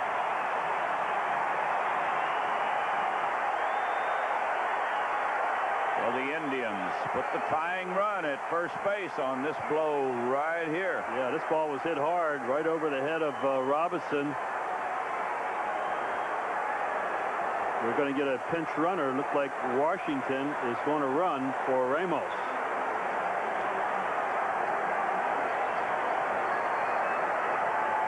I don't think Ramos can believe it.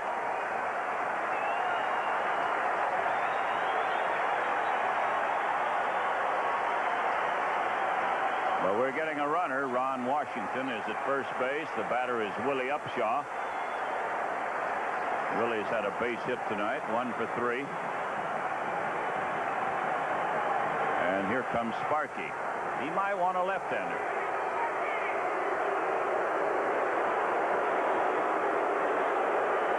He does. He wants Guillermo to come on and pitch to the left-handed hitting Upshaw.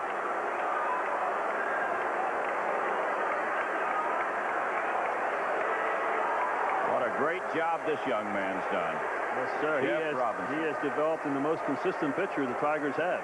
And while there's a break in the action with the score of the Tigers 2, the Indians 1, we'll pause for this word. There's Guillermo now coming in to replace Jeff Robinson, who just did an outstanding job for the Tigers here tonight. Just a magnificent performance. Willie allowed only 4 earned runs in 29 innings with a 1.24 earned run average. And there you see his record right there, 3-1. He got in last night's game, pitched the one-hitter, and he gave up a base hit to Castillo, and of course he was replaced by Henneman. Willie been pitching, throwing the ball much better. He has 92 saves and ranks second all-time Tiger list. So Guillermo trying to get the Indians out here in the 8th inning. He'll be pitching to Willie Upshaw with a runner at first base. That's the tying run, nobody out. And the Tigers will most certainly, I would think, be looking for the bunt from Upshaw.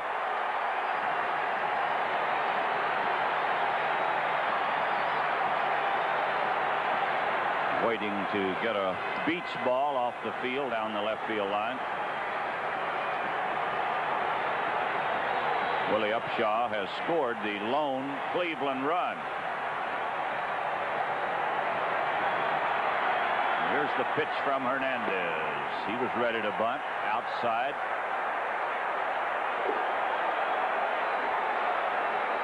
He's going to have to get a pretty good bunt down. Brookins is right on top of him. Knight, of course, has to hold against the runner and then charge.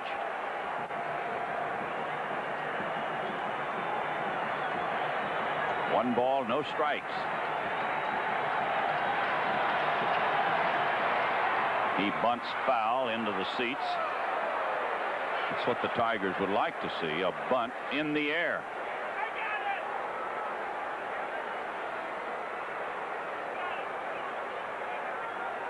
1 ball, 1 strike to Willie Upshaw. They got this fella from the Toronto Ball Club.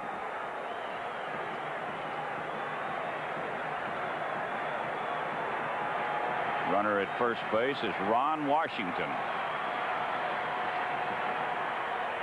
There's a bunt. They'll go to second with it. Out, and at first, out. A double play. Hey, they doubled him up here in the 8th inning. Oh, you know why they lead the league in fielding? They just do it right. This is a great play. What helps is Upshaw falls back in a way, and he has a hard time getting out of the batter's box. You see Tommy charging all the way. Tram gets it, and he has to make sure he stays on the bag, and he still has enough time to make the throw to first base. And Hernandez is leaving the ball game, and Hinneman's coming in. Sparky has gone to the mound. He's going to make a pitching change. He wants the right-hander to pitch to Joe Carter. Oh, what a turn of events. On a bunt play, they turn the double play. And while there's a break in the action again with the score of the Tigers 2 and the Indians 1, we'll pause for this word. Anderson calling on Mike Henneman. You see his record there, 1-1, 11 saves. He's 5th in the American League with 11 saves, and that's in 12 save opportunities. Has pitched twice since coming off the 15-day disabled list. He had a tender right shoulder, as we all well know, and he has yet to allow a run on the road. 12 games on the road, 12 1/3 innings, and has not allowed a run on the road. Joe Carter is the batter with 2 outs and nobody on. A single by Ramos started this inning. Willie Upshaw attempting to bunt. Fell back and down to one knee when he bunted the ball to Brookins, who went to second with it. And then to first in time to get Upshaw for the double play. So Joe Carter, the batter. 2 outs, nobody on. Tigers lead by a run. And you know what he's thinking right now. He's looking to go deep. And the pitch. It's inside. Oh, you don't want to get it in there to him. He has 11 home runs. 1 ball, no strikes to Joe Carter. And it's gone. He's hit a long drive. No, it's going to be caught. He hit it high in the air. I thought it was out of here. And Salazar caught it with ease. He must have hit it on the end of the bat. A long fly to left, and Carter is out. The inning is over, and at the end of 8, 2-1 Detroit.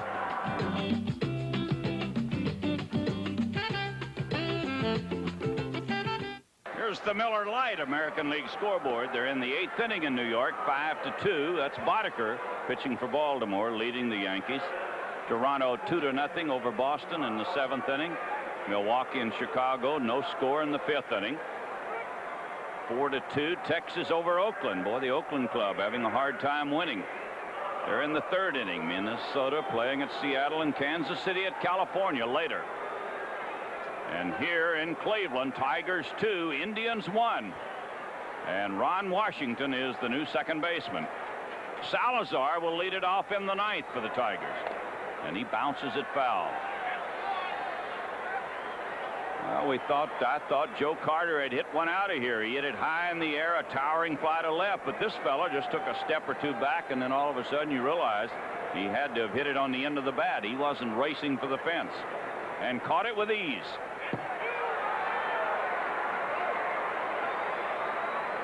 Strike 2 to Salazar.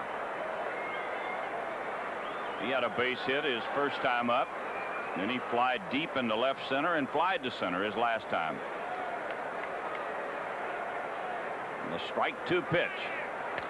This is foul.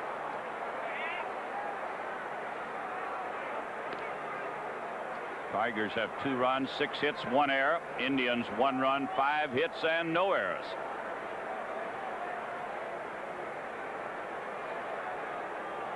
And the 2-strike pitch to Luis. Bounces it to short. Big hop for Jay Bell and flips him out. We're going to pause 10 seconds for station identification. You're watching Tigers 88. Now the program that's taking Detroit by storm moves to weekdays. Now you can watch A Current Affair every weekday at 4, only on Channel 4. And the batter is Trammell, who had a home run in the 7th inning. Trammell's home run broke a 1-1 tie. And he takes a strike.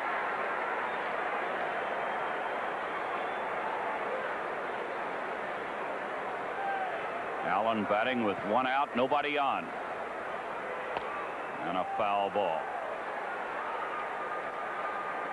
Greg Swindell has gone all the way for the Indians. The Tigers have used 3. Robinson. And then in the 8th inning, Hernandez and Henneman.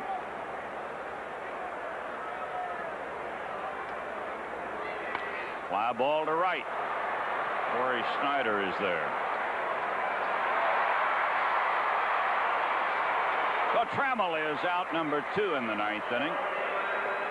And the batter will be Lemon, who's had a home run tonight. Chester's home run was a towering drive down the left field line that went right near the foul pole, barely in fair ground.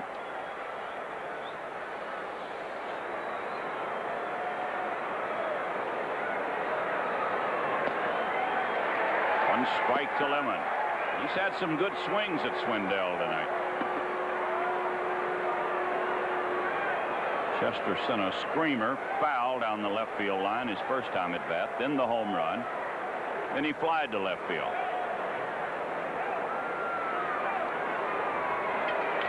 This one's fouled away.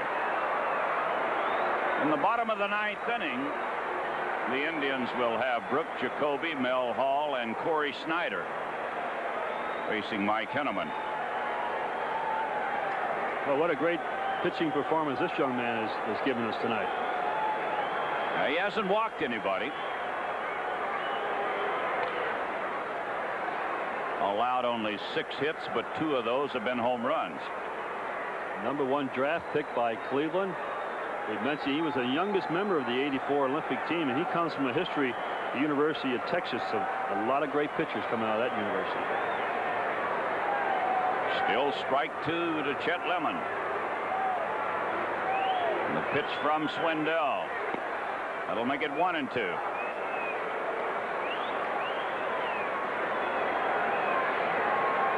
One ball, 2 strikes, 2 outs. And a ground ball to first. Willie Upshaw picks it off, and the inning is over. We go to the bottom of the 9th. Tigers 2, Indians 1.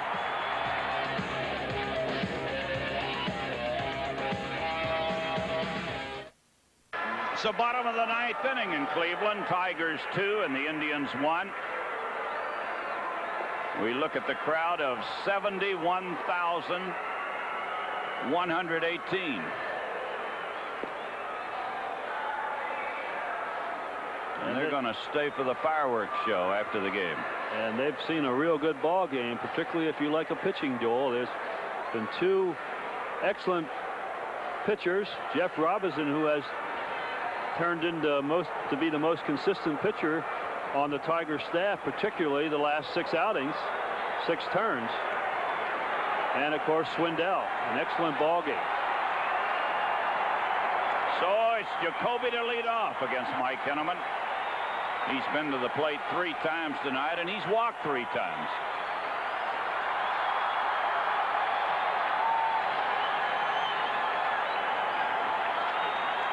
Mike is the 3rd Tiger pitcher.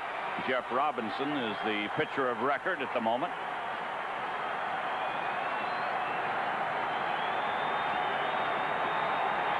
And the pitch to Jacoby. It's a strike. Brooke Jacoby has 5 home runs. He has batted in 17 this year. 2 of the home runs have come in the last 5 games, so he has been a little bit hot. And the 1-strike pitch. This one bounces up there. Mike trying to get the hard slider down and away in the strike zone. 1 ball, 1 strike.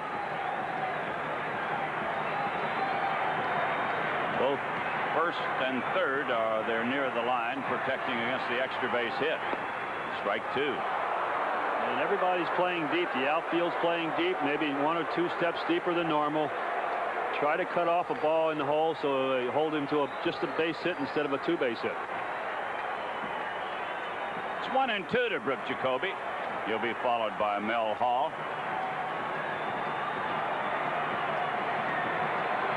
Mike Henneman checking his signs, and the 1-2 pitch. That'll make it 2-2. Tigers have had 2 strikes on this fella all night long, but they've walked him. They have not been able to get the 3rd strike by him.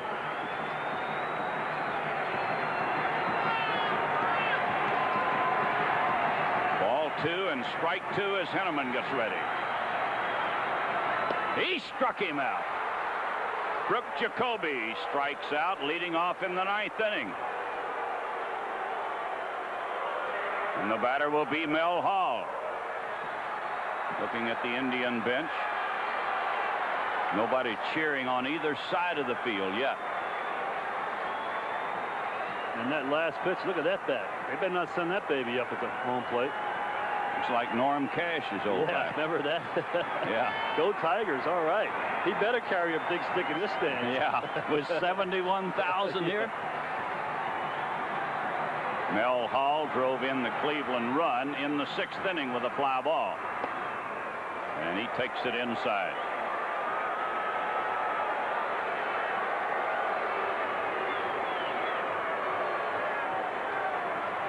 We're in the 9th. 1 out, nobody on. Tigers 2, Indians 1.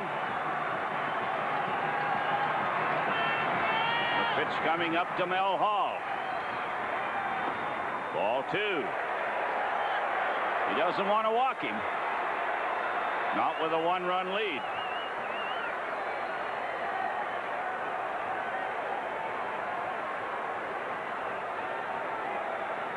This is Gibson throwing in the Tiger bullpen.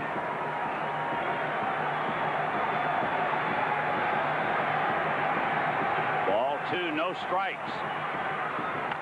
And a base hit into right. He jumped all over the 2-0 pitch and rifles it into right field. So the tying run is on for Corey Snyder. Yeah, and these people know, George, that he has 13 home runs, 7 of them coming after the 7th inning. And you see that Henneman not wanting to walk Mel Hall, comes in there right down the middle of the plate with a fastball.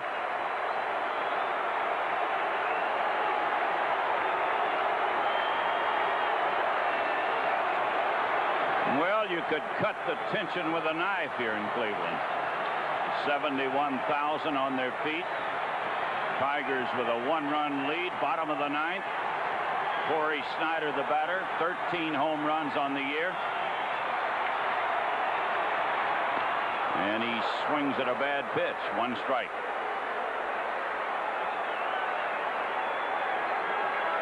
They play Corey deep and straight away. I think Chester Lemon really guarding the line too much. Big gap in right center field. See how far apart they are in center field, but this fella has power to all fields. Tigers are deep on the infield. They'd like to get the double play ball. Good stop by Heath as he moves well outside. Tigers have turned 3 double plays tonight. 1 started by Brookins, 1 by Trammell, and then another one by Brookins on the bunt.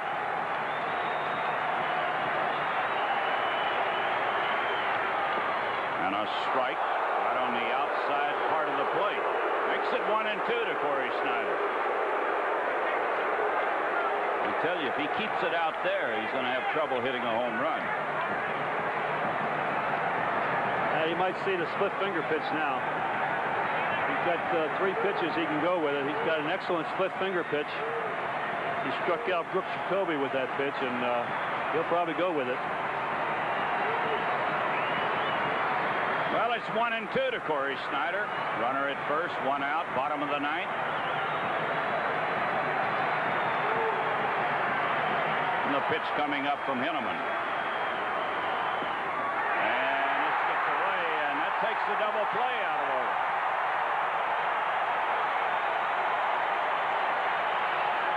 It'll be a wild pitch charged against Henneman. He holds on to it too long.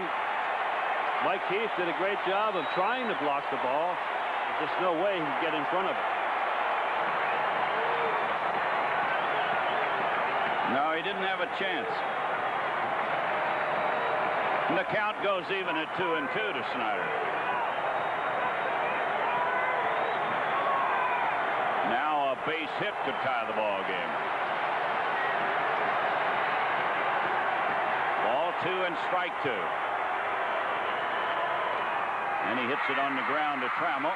On to first. Second out of the inning.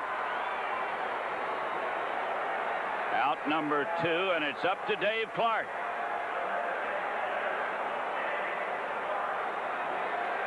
Corey Snyder reached out on an outside slider and just got enough of it to bounce it down to shortstop.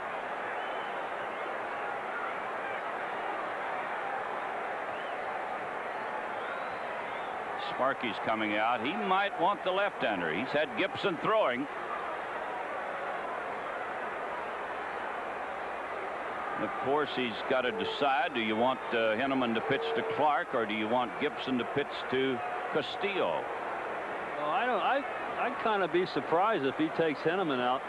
You know, Henneman is his #1 man in the bullpen, and Gibson has been pitching great. No question about that, but I think he has to stay with it. He's going to stay with him. You're right. He's going to stay with him. Well, he probably told him don't give in to him. You got a right-handed batter coming up next.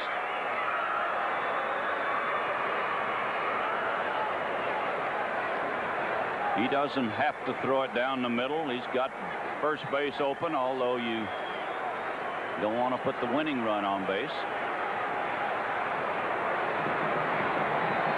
The wild pitch was a big play in this game so far. Could be. Corey Snyder's ball would not have been a double play ball, but it would have got the runner at second.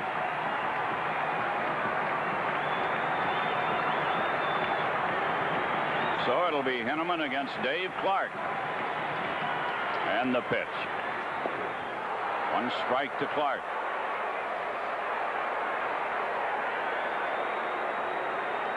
This is Jones.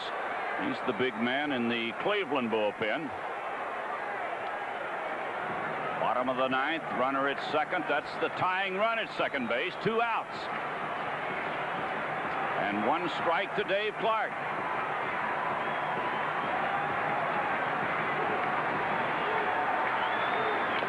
This is foul. Right into the Indian dugout. He can throw the split finger pitch to this man.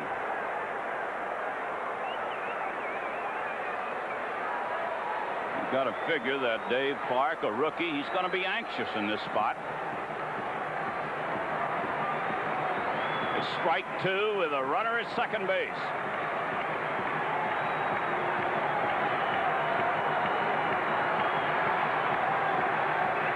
Mike Henneman trying to get him out in the ninth.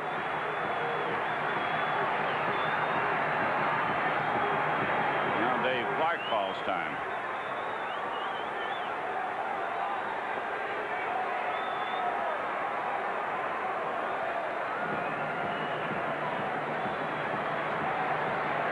See the tom-toms in deep right field. Here's the strike 2 pitch. Strike 3 called. He got him. Dave Clark caught looking, and it's all over. The split finger pitch, and he didn't offer at it. So Mike Henneman gets him out here in the ninth. The final score of the game, the Tigers 2, the Indians 1, and we'll be right back. Okay, tonight the Tigers had 2 runs on 6 hits, 1 error. Robinson gets the win. He's 7-2 on the year. The Indians had 1 run, 6 hits, no errors. Greg Swindell takes the loss, second time within a week to the Tigers. He is 10-3 on the year. Well, for Al Kaline and George Kell, we thank you for being with us. Hope you'll join us again this Sunday at 1 o'clock when the Tigers face the Indians. Tonight's game was produced and directed by Chuck Waslick. Our coordinating director was Tom Guida. Studio producer Toby Tabasinski. Our associate producer was Sue Ganzak. Production assistance by Ed Cox. Once again, the final score from Cleveland, the Tigers 2 and the Indians 1.